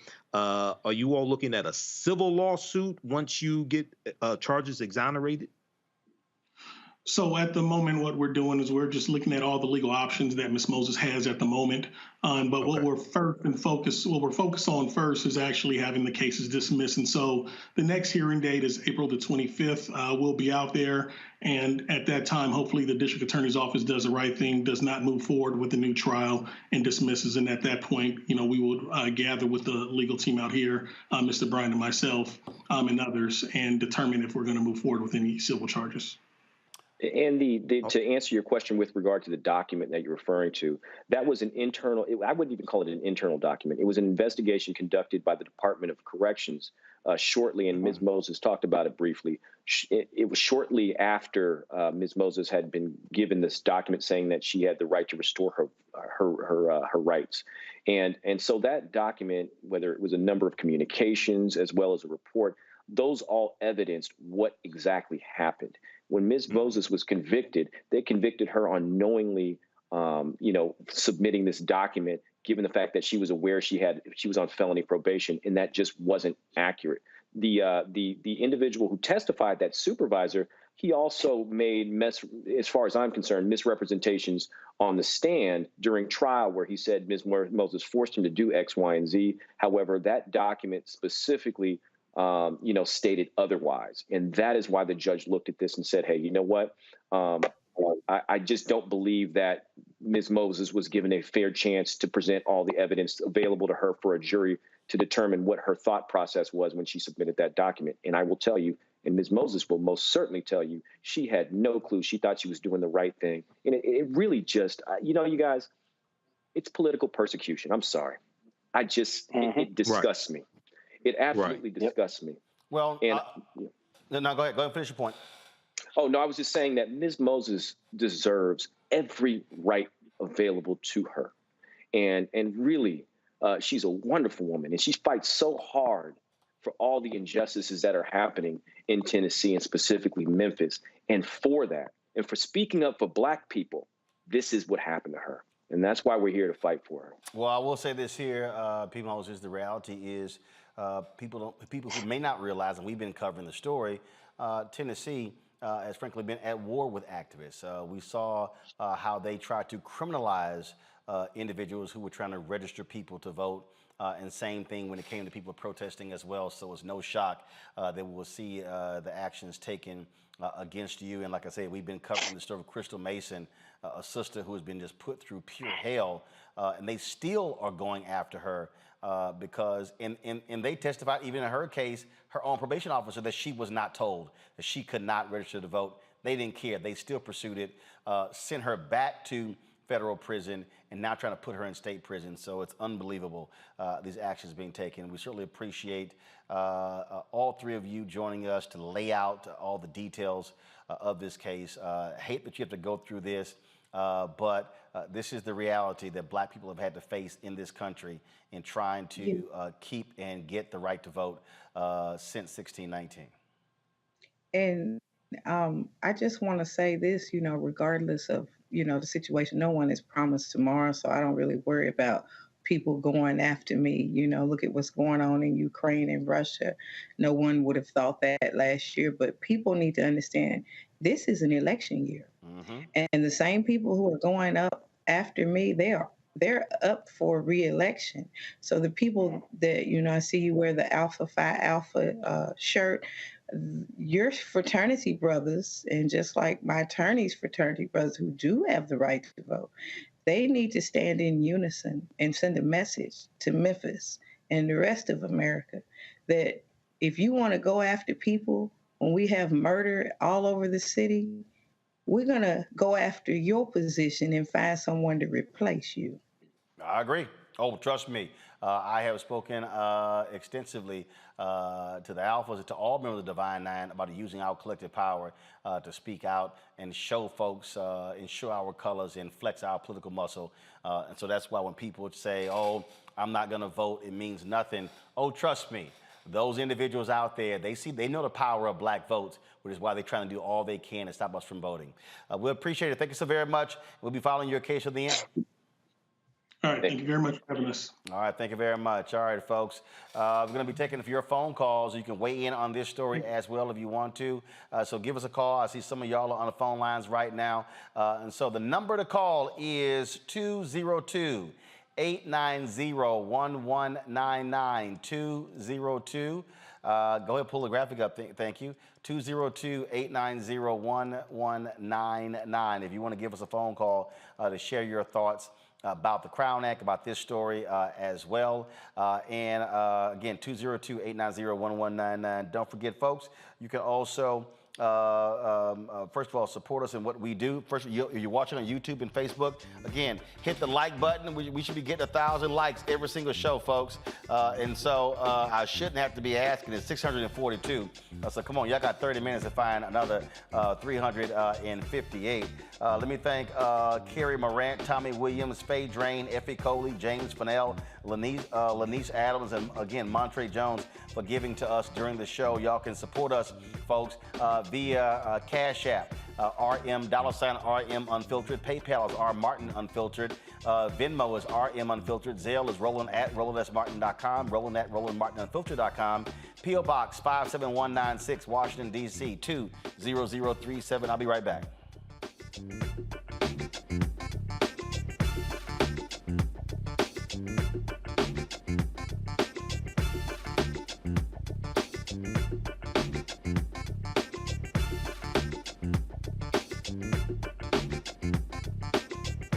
Black Star Network is here. Hold no punches. I'm real revolutionary right now. Support this man, Black Media. He makes sure that our stories are told. Thank you for being the voice of Black America, Roland. Stay black. I love y'all. All momentum we have now, we have to keep this going. The video looks phenomenal. See, this difference between Black Star Network and Black-owned media and something like CNN. You can't be Black-owned media and be scared. It's time to be smart. Bring your eyeballs home. You dig?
Y'all know who Roland Martin is. He got the ascot on, he do the news. It's fancy news. Keep it rolling. Right here. Rolling. Roland Martin. Right now. You are watching Roland Martin, Unfiltered. I mean, could it be any other way? Really? It's Roland Martin.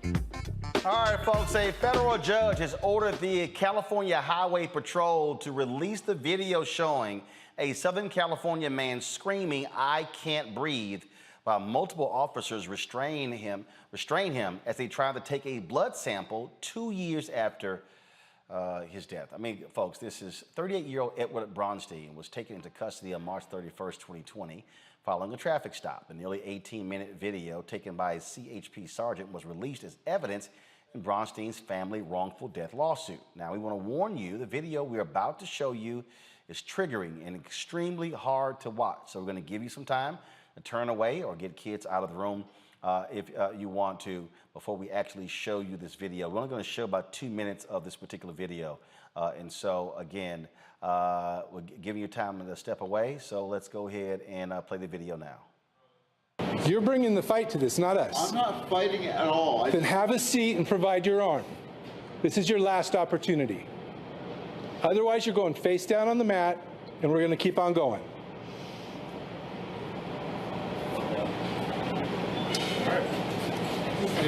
Okay, please. We don't have no minutes, so we're done, okay? You can't do it.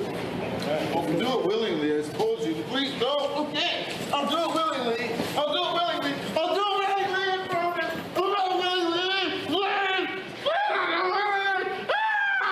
I'll do it willingly. I'll do it willingly. I promise you will. I'll do it willingly. I'll do it. I'll do it. I'll do it. I'll do it. I'll do it. I'll do it. I promise. I promise. No, don't do it like this. Too late. Don't do it like this. Too late.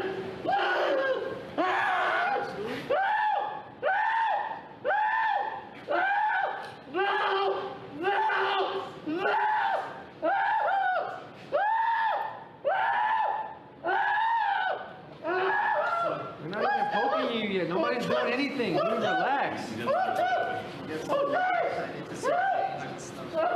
I can't breathe. I can't breathe. I can't breathe. Just stop yelling. I can't breathe. I can't breathe. I can't breathe. I can't. Please help. I can't breathe. I'll do it willingly. I'll do it willingly. Just relax and stop resisting. Let me breathe. Let me breathe. Let me breathe. Please. Stop moving. I can't breathe. The more you move, the worse it's gonna be, bro. They're pushing on my chest. I can't breathe. I can't. You're pushing. Oh my God.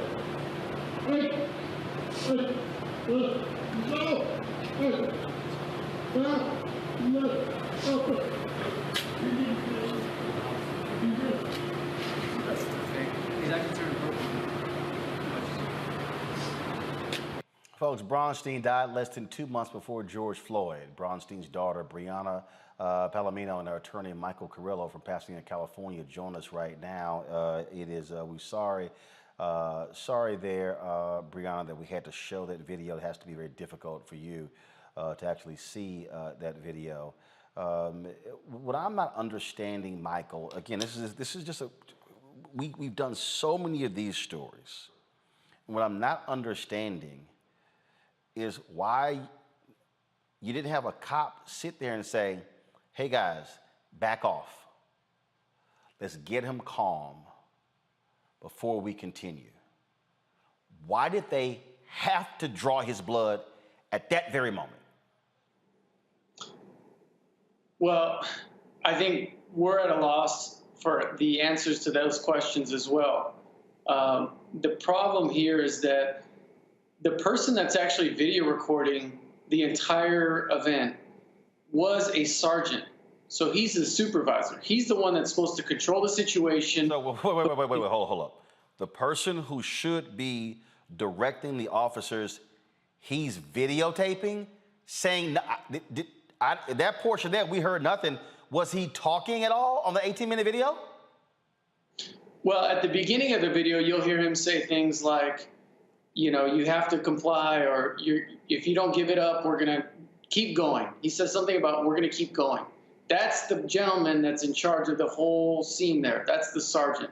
So when you have someone like that leading the blood draw, then what are the other officers supposed to believe? That they can do whatever they want? Was what I'm trying to understand, why were they drawing his blood? It was a traffic stop. Yes, so he was pulled over for an alleged driving under the influence. And the officers at the time believed that he was driving under the influence of a drug instead of alcohol. He did a breathalyzer on the street when they pulled him over, but it didn't come back above a .08. And so officers felt that they wanted to get a blood sample. They, in fact, did get a warrant to get his blood sample, but there are a lot better ways to get a blood sample than to essentially suffocate a man to death. And so was the ruling by the medical examiner, he died based upon suffocation? The ruling by the medical examiner was restraint by law enforcement and methamphetamine intoxication. So those two factors combined. Now, they ruled it undetermined cause of death, but I think we can all see on the video that it's a homicide. It was a killing by these officers of Edward Bronstein. Brianna, what did California law enforcement authorities say to the family? Was there any apology? Or they just simply say, hey, if he hadn't resisted, he'd be alive? What was their reaction?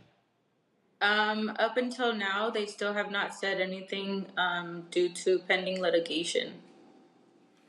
How many children did your father have? 5. 5 children. What did he do?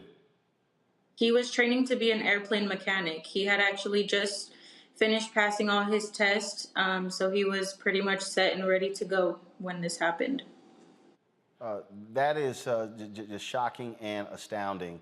I'm going to go to my panel. They have some questions for both of you. Matt, you're first. My first question for you is, what is the law as it relates to the time frame that they can execute a warrant in California? I know, obviously, in driving under the intoxication crimes, generally the time is important.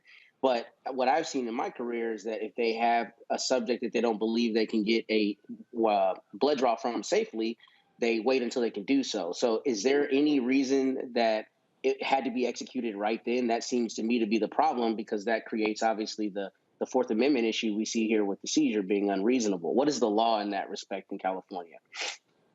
Well, the law in California, as I understand it, is that once the warrant is obtained, then they have to take reasonable measures to obtain that blood sample. What I think is important to remember here is that when Edward is turned over onto his front side, he says, "I'll do it willingly. I'll do it willingly." And you hear that on the video countless times. And yet there is no regard whatsoever for his life, to saving his life. And what you don't see in those 2 minutes that was played is, even after they flip him over, he's lifeless. He's blue in the face. He's dead. They don't call CPR. They don't administer first aid. They literally try to slap him to wake him up, as if that's going to do anything to a man that doesn't have a pulse and is dead. Kelly. First, I want to say to the family, my condolences on your loss. To humanize Mr. Bronstein a bit, could you just talk about who he was to you as a father, just as, someone important in your life, and the impact that this tragedy has had on you? Yes, of course. He was very passionate about helping others. He was always there for me. I'm his oldest daughter, so he would always come over to eat my home-cooked meals. He was there to provide comfort as a father, and that is just something that you can't replace, and I believe every daughter needs their dad. He was an outdoors kind of guy. He loved hiking, swimming, gymnastics, biking. He was happy doing that, and I miss the warmth of his hugs. I miss his voice. It's really hard on me to continuously watch this video of him and to see the opinions that others have of him. Michael. Well, first, my condolences to Brianna and the family. I mean, this is horrific. To the attorney, so Mr. Bronstein died March 31st, 2020. That's almost 2 years ago. What caused the federal judge to release the video that you just showed? What caused the federal judge to release the video now when Mr. Bronstein died almost 2 years ago? And then they talked about the medical examiner said the death was acute methamphetamine intoxication during restraint by law enforcement. So why haven't charges also been brought against these officers? It's been 2 years. Can you shed some light on that? Sure. You're asking a lot of great questions.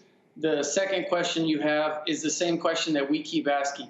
Why haven't any of these officers been charged with a crime, anything related to his death? They have not. The district attorney's office, George Gascon in particular, their office is not commenting. We've tried for the last year and a half to see if there's going to be any movement, if there's going to be any charges. We don't know that information. We hope that they take action and get justice for the family in some form. Now, I do want to say the Attorney General's office of the state of California, Rob Bonta, he can file charges as well. But what I find interesting is that he, as the Attorney General, talks a lot about transparency in law enforcement, supports bills that deal with transparency in law enforcement. But his office is the one that prevented us from releasing this video for about a year and a half. I just want to say that when Edward Bronstein passed away, his family did not know the circumstances for his death. That was kept hush-hush.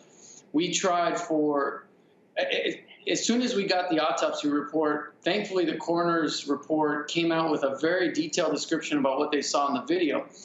At that point, we figured out that there was a video. We tried to get a Public Records Act request to get the video out. They denied our request. They said, we'll see you at trial. Through the case, they wouldn't turn it over unless we agreed not to produce it to media. Only recently did the judge, but because we had requested it, only recently did the judge say you can release it as of March 15, 2022. If it wasn't for us taking those steps, who knows how long the Attorney General's office would have kept this hush-hush.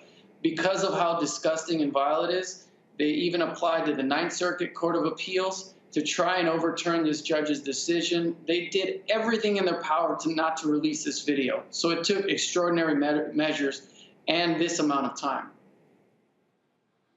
Well, thank you.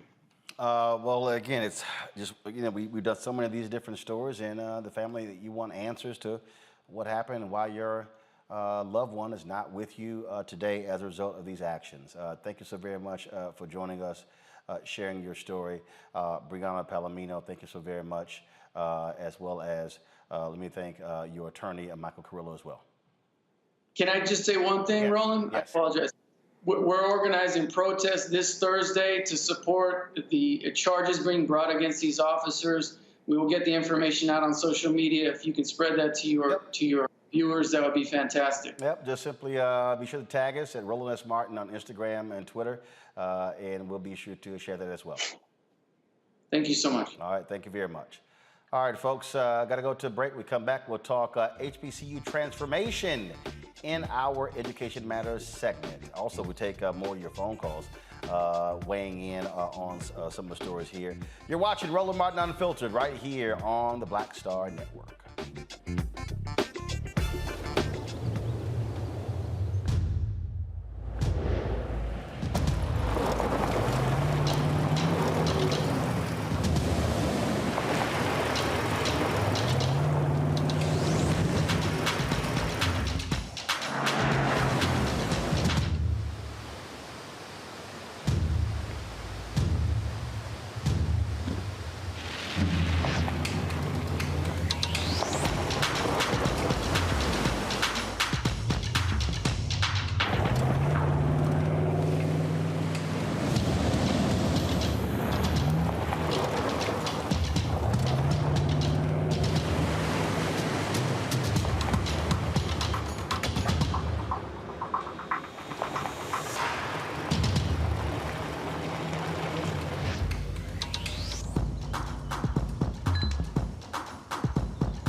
Don't you think it's time to get wealthy? I'm Deborah Owens, America's Wealth Coach, and my new show on the Black Star Network focuses on the things your financial advisor or bank isn't telling you. So watch Get Wealthy on the Black Star Network. Hi, everybody. This is Jonathan Nelson. Hi, this is Cheryl Lee Ralph, and you are watching Roland Martin, Unfiltered.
All right, let's go to the phone line. Sharon from North Carolina. Sharon, you on Roland Martin Unfiltered. What's up?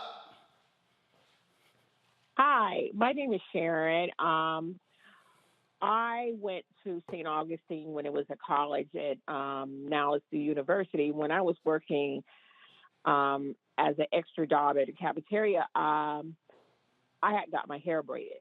Mm-hmm. And one of the managers came to me and said that I had offended customers because of my hair. He said they were used to you having your curly natural hair, not those braids. And he said that I just want you to go home today to take them out. But I did not take him out. I stood firm on him, and I told him, I don't have to work here. My hair doesn't justify who I am. And I could be offended by how they wear their hair also. Because you want to see the curly hair of my South Asian, African American descent. You wanted to see that, but you didn't want to see my blackness. And you wanted me to do what you said. So I quit and walked out because it don't justify it. And I hope this Crown Act goes through. Then, look, what you described is exactly what, why this law was absolutely passed. In the House, now it goes to the Senate. Karen, we certainly appreciate it. Sharon, thanks a lot. I appreciate it. Thanks for calling. Let's go to Texas, Demetrius Spencer. Demetrius, you're on Roland Martin Unfiltered on the Black Star Network. What's up? Yes, sir. Good evening. It's a pleasure to be speaking with you. Yes, sir. So I'm also from North Carolina, born and raised. I'm a graduate of Winston-Salem State University. And in regards to the Crown Act, when I was 15, working at a supermarket chain named Winn-Dixie, I was told I had to cut my fro in order to continue to working at the store. So, at the time, I chose the money. I went ahead and cut my fro, kept my job, and kept on working. But, kind of like deep down inside, I felt that it was wrong. But, being in rural North Carolina, I really didn't have a resource such as yourself to, empower me or to empower my parents to speak out against things like that. Okay. All right, then. We certainly appreciate it. Thank you so very much. Roger Roy, New Jersey. Roger Roy, you're Roland Martin Unfiltered. What's up? Hello. Yes, sir. What's on your mind? Hello. You're on the air. Go ahead. Can you hear me, sir? Yes, you're on the air. Go ahead. Yes.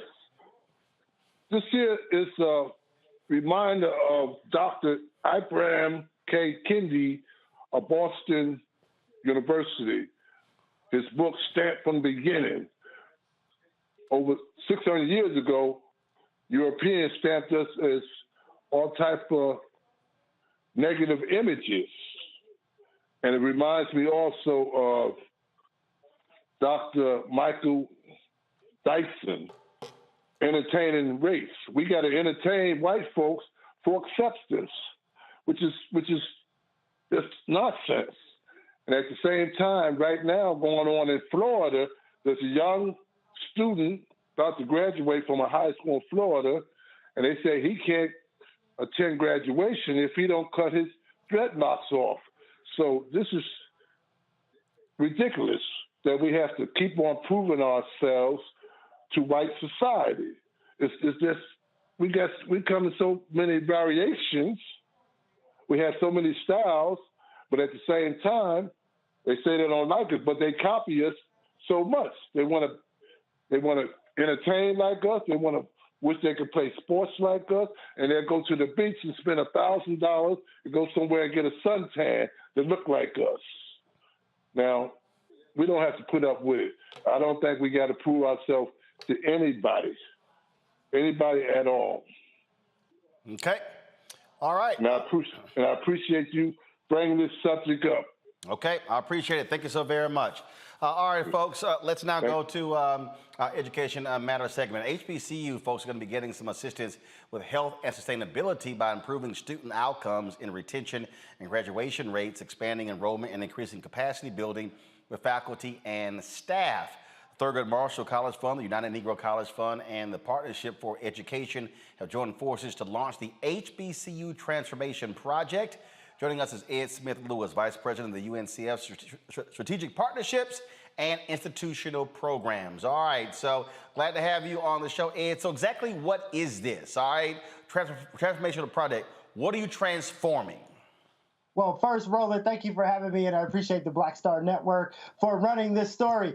We are transforming outcomes for institutions. Ultimately, our goal is to increase the number of students that attend HBCUs, the number that are retained and persist and ultimately graduate. And our ultimate aspiration is that once we get those institutions functioning high with the students that they have, that we expand their enrollment to really ultimately disrupt poverty in low-income communities. And so this project, first of all, how long is it? What does it actually entail? It entails multiple different pieces. At present, Blue Meridian Partners, the funder behind this work, has provided an initial, and I say initial, investment of $60 million over the next 4 years to support 6 primary activities. Number one is that institutional improvement, really partnering with a set of HBCUs, both public and private, to improve their capacity to deliver against those aspirations of student success and career outcomes. Number two, that it's going to work closely with UNCF, Thurgood Marshall, as well as Partnership for Educational Advancement to build our capability to support these institutions for the long term to continue what is likely to be a long generational journey to get to that ultimate aspiration. The second piece is we're going to work aggressively, leveraging organizations like UNCF's Public Policy Unit as well as Thurgood Marshall's to amplify the need at the federal and state level for more public resources to HBCUs. Part 4, we're going to look to private philanthropy, private corporations to support these institutions in a fundamentally different way. On average, HBCUs receive 100 times less in annual funding from the federal government in the form of contracts as well as corporations, et cetera. We want to close some of that gap. The fifth piece is we're trying to work with institutions to really partner with their local community-based organizations and other economic development partners to galvanize a networked approach within the local space and place that these institutions occupy to transform outcomes. And then finally, we really want to reorient the narrative around what learning is and to push higher education to think about learning as an inclusive activity, whether as opposed to what it is today, mostly an exclusionary one. I want to bring in my panel right now for them to ask you some questions. Michael Imhotep, you're first. Well, thanks for coming on and sharing this information with us. And looking at your 6 interdependent sub-initiatives, I just wanted you to flesh out more and give more information about the 6th one, reorienting the narrative surrounding HBCUs toward their outsized impact on social and economic mobility outcomes. Can you give us some examples of what that 6 initiative is going to do? Absolutely. If you know HBCUs or you've had a fortunate opportunity to attend one, like myself, I'm a first-generation high school graduate that was fortunate enough to attend Morehouse College, and I have to say the experience was transformative and life-changing. At the end of the day, HBCUs represent just 3% of all higher ed institutions, enroll slightly less than 10% of all Black students in college, but produce nearly 20% of bachelor degrees in the Black community and 24% of bachelor degrees in the STEM field. More importantly, HBCUs also produce 40% of Black engineers, 40% of Black Congress members, 50% of lawyers and doctors, and 80% of Black judges. At the end of the day, we believe and we know that HBCUs punch above their weight. And what makes those outcomes even more fascinating is they do that with a 75% low-income student population and enrolled about 60% first-generation students. UNCF released a report earlier this year on social mobility, and it showed that HBCUs are twice as likely to improve outcomes for low-income first-generation Black students than their counterparts. And we're trying to decide, how can we change the narrative around this sort of less than moniker that HBCUs have been trying to shake since their founding, given those outcomes? Exactly. Thank you. Thank you. Kelly. Hi. So it's kind of like a three-pronged question. Number one, how many HBCUs will be impacted by this initiative? Meaning, are these just going to be the HBCUs that are under UNCF or Thurgood Marshall College Fund? Secondly, I read here that there's been a $60 million investment or commitment rather already for this project. How much more money do you need and or have? And finally, in the same vein as how much money you already have, how long do you plan on keeping this initiative going? Is this a 5-year plan, 10-year plan in perpetuity, et cetera? I appreciate the question. I'll first start with who we're trying to serve. We are starting with the 2 membership associations, Thurgood Marshall College Fund, which represents about 47 public HBCUs, as well as United Negro College Fund, which represents 37 private HBCUs. So at our core, we're looking at just over 80 HBCUs that we plan to directly support through this work, not only through direct grants, but shared services, as well as knowledge sharing and communities of practice that we think are critical to including HBCUs in this student success higher ed transformation conversation, where for the most part, HBCUs have been excluded from. So part one, we are starting with our membership associations, but our goal is to build models to expand. Within UNCF, we launched the team that I have the fortunate opportunity to lead today called the Institute for Capacity Building. The Institute for Capacity Building was founded by our current president and CEO, Dr. Michael Lomax, and its focus is on broadly HBCU and PBI, or predominantly Black institutions, improvement and transformation. So although we're starting with our core membership, our ideal goal is to develop a model that can scale to many other HBCUs, predominantly Black institutions, and other institutions enrolling high numbers of low-income first-generation students. So the aspiration is to disrupt all of higher ed back to that idea that we have to figure out how to be more inclusive in our learning environments as opposed to exclusive.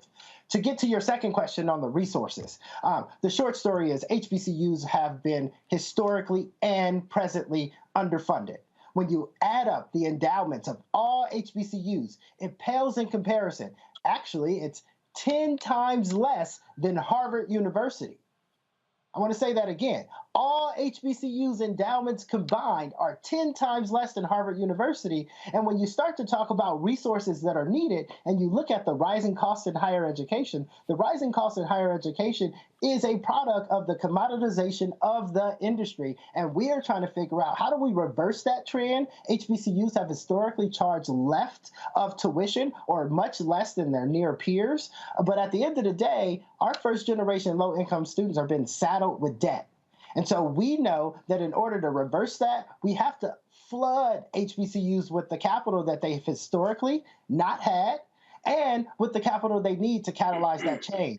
We believe that at present there's at least a $6 billion gap on endowments, a half billion dollar gap in capacity. And once you start to unpack some of that, we think it's much, much more. So while this 60 million is an important catalyzing piece, the third and fourth point, really getting the federal government to move behind these institutions to amplify their impact and getting the private philanthropy as well as corporations to pitch in will be necessary, because we're not closing just present day financial gaps. We're closing those historic ones as well.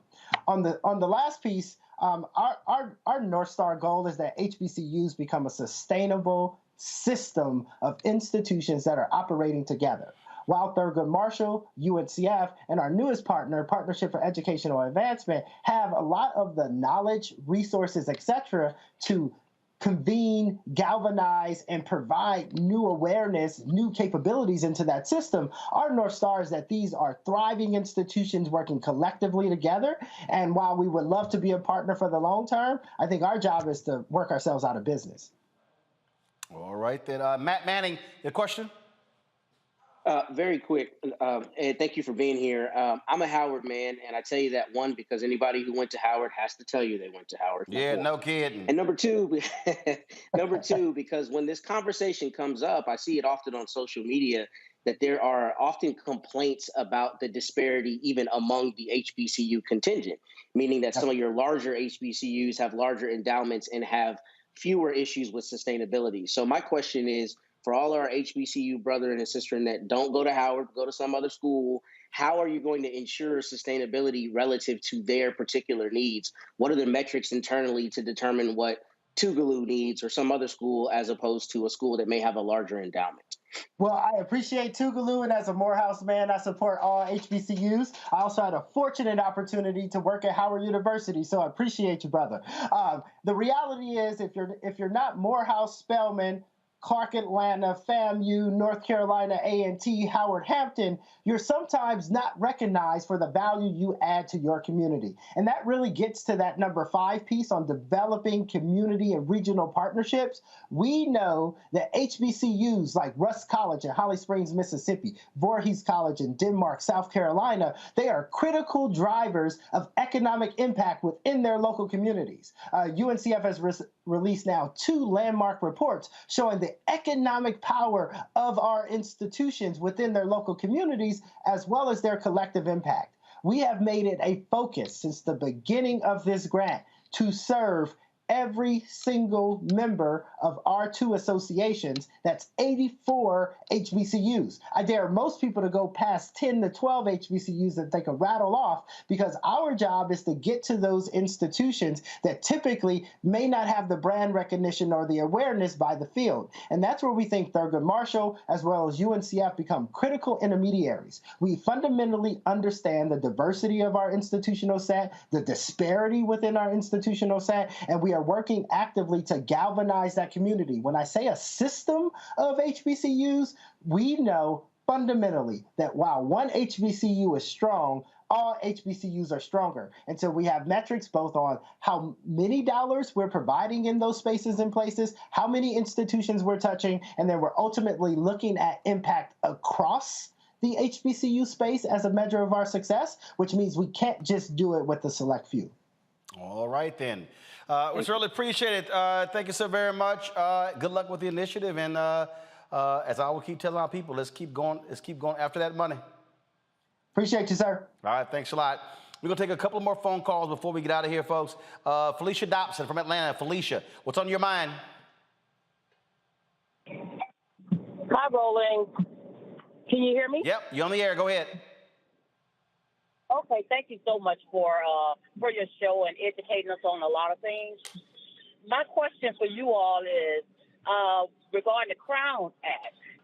Now, how are we going to educate our own Black community about the Crown Act? Because I work for a Black company, and the young lady had natural hair, beautiful hair, and she got promoted. And then all of them asked her, the HR people, human resources myself, they asked her and said, well, what you going to do about your hair?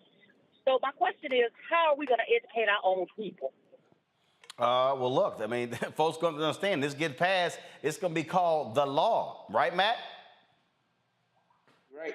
And it's going to be enforced the same way the Civil Rights Act is. So the enforcement will be for things like public accommodation, employment, other places where people are discriminated. So I think we could go as far as making a white paper or even the signs that you see in the workplace that apprise you of your rights, that tell you if this happens, then these are your rights. So that's how I think we need to educate people, not only in the workplace, but among our own people. We need to let them know the basics of the law, when the law is being violated, and how they can protect themselves and vindicate themselves if the law has been violated in their case. Yep, that's exactly it. And so, yeah, trust me, you're going to be seeing those signs in the workplace.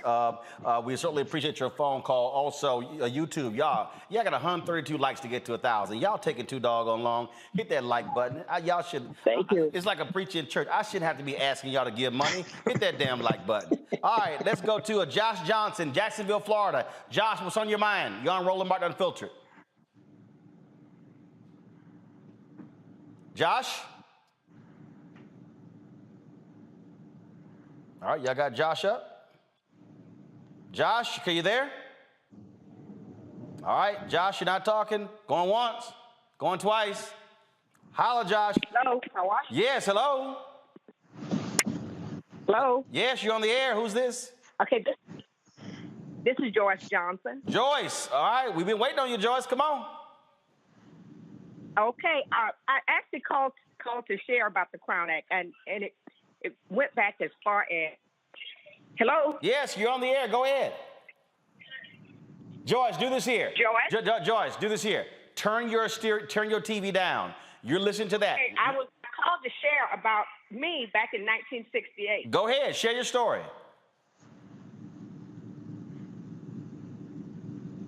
Joyce, Joyce, do this here. Turn your TV down or turn your app down or your computer and listen to me, because you're hearing the delay. That's why you have a delay. So turn that. So now go ahead and talk. You're live. Go. You're live. Go. Is it much better? You're live. Go ahead, tell your story. Is it much better now? Yes. Go ahead. Tell your story. Great. I graduated from FAMU in '68, and I had an afro at that time. My African-American school here in Jacksonville would not hire me because I had an afro. I was a certified English teacher ready to begin teaching English, and the African-American principal and dean of girls informed me that they could not hire me because unless I changed my hair. And I wouldn't change my hair, so of course I stopped teaching and worked for the state.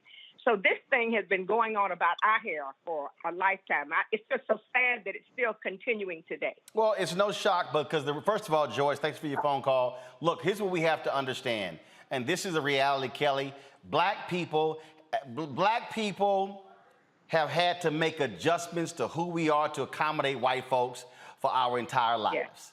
Okay, so part of this thing, Kelly, is that, look, I remember back in the I remember Earl Graves when he was, of course, the late founder of Black Enterprise, where he wrote an editorial saying you're going to have to get rid of your locks or your braids to come intern for Black Enterprise, because this is what Wall Street requires. And so, I mean, he said that. He had no problem saying it, because his whole point is this is what Wall Street requires. This is what black people have had to do. We've always had to change and accommodate white folks in everything. Kelly, go ahead, your thoughts. I absolutely agree with you. It is a conditioning that Black people have as a mode of survival, which is why we feel like we have to straighten our hair, which is why we feel like we have to keep our cuts low and faded and neat, so to speak. It is because we were not able to survive otherwise. So for generations, we have been conditioned to assimilate to white culture as best as we can, just so that we can survive. What the Crown Act does is basically dismantle that conditioning so that we can actually be ourselves without having to assimilate to a culture that's not really ours in the first place. We can just come to the table as authentically as possible, which, by the way, is better for your work environment anyway, so that you can be as comfortable in your work environment as you can, so you can be as comfortable in your skin wherever you are. I think it's an absolutely fantastic bill. I've been seeing it, get passed state by state for the past couple years now. So I'm just very thankful and excited for it to be passed on a federal level. Well, no, it hasn't been passed on the federal level. It's been passed in the House. Now we got to I'm speaking it into existence that it'll get passed on the federal level. Yeah, well, we still got these crazy-ass Republicans, so we got to put pressure on them. So I don't care what your state is. You got 2 U.S. senators. Make that phone call. Tell them to vote for it. Last caller, Robert Johnson from Charlotte, North Carolina. Robert, what's on your mind? How you doing, Mr. Roland? I'm just calling because I'm happy to hear about the Crown Act. I just remember when I was serving in the military, and they would come up with all these hair rules and regulations every 2 years, and I would get so frustrated because I'm like, who are they asking about these hair rules and regulations where I had to have my hair faded 0. If I had an afro, it couldn't be no more than 1 inch in thickness, so on and so forth. So I'm just calling to say I'm happy about this act. I just hope it can be passed through the Senate. And just thank you for everything that you do on your show and the information. It's just making all of us better. I appreciate it, Robert. Thank you so very much for giving us a call. All right, folks, that is it for us. We got one more story. In memoriam, folks, 3-time Grammy-nominated jazz and blues singer Barbara Morrison has passed away. Morrison, known as the soul mother of LA's historic Leimert Park Village, became one of the top jazz vocalists in Los Angeles. She spent most of her life recording, touring, and performing at Southern California jazz festivals and venues.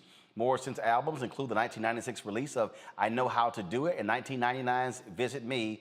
Legendary jazz and blues singer Barbara Morrison has passed away at the age of 72. Let me thank Kelly, Matt, and Michael for being with us today. Thank you very much for being on the panel. YouTube, y'all tripping. Now look, come on now. We are about 40 away from getting 1,000 likes. All right. Y'all know this impacts the algorithm. So we at 962. Come on. It's 38. It's more than 1,000 of y'all sitting there right now. So click the damn like button. I shouldn't have to be asking this many times. So let me do this here. I'm gonna give the app, then I'm gonna go ahead and tell you how to give, and then I wanna see y'all, I wanna hit 1,000, so let's go. So again, y'all download the Black Star Network app. We need to get to 50,000 downloads, then we're gonna make our way to 100,000. Folks, Black Star Network app. Again, Apple phone, Android phone, Apple TV, Android TV, Roku, Amazon Fire, Xbox, and Samsung Smart TV. If y'all want to support in what we do, again, your dollars make it possible for us to cover the stories that matter to our community. And so please support us. Check our money order, P.O. Box 57196, Washington, D.C. 20037. Cash App is $RM Unfiltered. PayPal is R Martin Unfiltered. Venmo is RM Unfiltered. Zelle is Roland at RolandSMartin.com. Roland at RolandMartinUnfiltered.com. And so please support us in all that we do. I'm looking here right now. I got to give this one shout out because she gave during the show, but I'm trying to find it. And so hopefully I can go. Here we go. Let me thank Annette Anderson for that Zelle payment. Annette, I certainly appreciate it. Thank you so very much. Let me also thank Janet Hill with PayPal. Carrie Morant, I said Tommy Williams, thanks a bunch as well. And so I appreciate that. And as you see, folks, we always scroll the names, all the people who have given to us. And glad to see we hit 1,000 likes. Man, y'all look, y'all should not make me working all this time trying to get y'all to hit 1,000 likes. We can be like 2,000 of y'all on. All you gotta do is hit the like button, okay? So we appreciate it. That's it. Hey, folks, don't forget the Supreme Court confirmation hearing of Judge Ketanji Brown Jackson begins at 11 a.m. Monday. We'll be broadcasting it live on the Black Star Network app, so please don't forget that. Also, folks, this weekend, check out the Richard Roundtree one-on-one on Rolling with Roland. Trust me, it's a fantastic conversation. You will certainly enjoy that. And that is it for us. Folks, I will see you guys on Monday. Enjoy the weekend. Have a good one. Holla!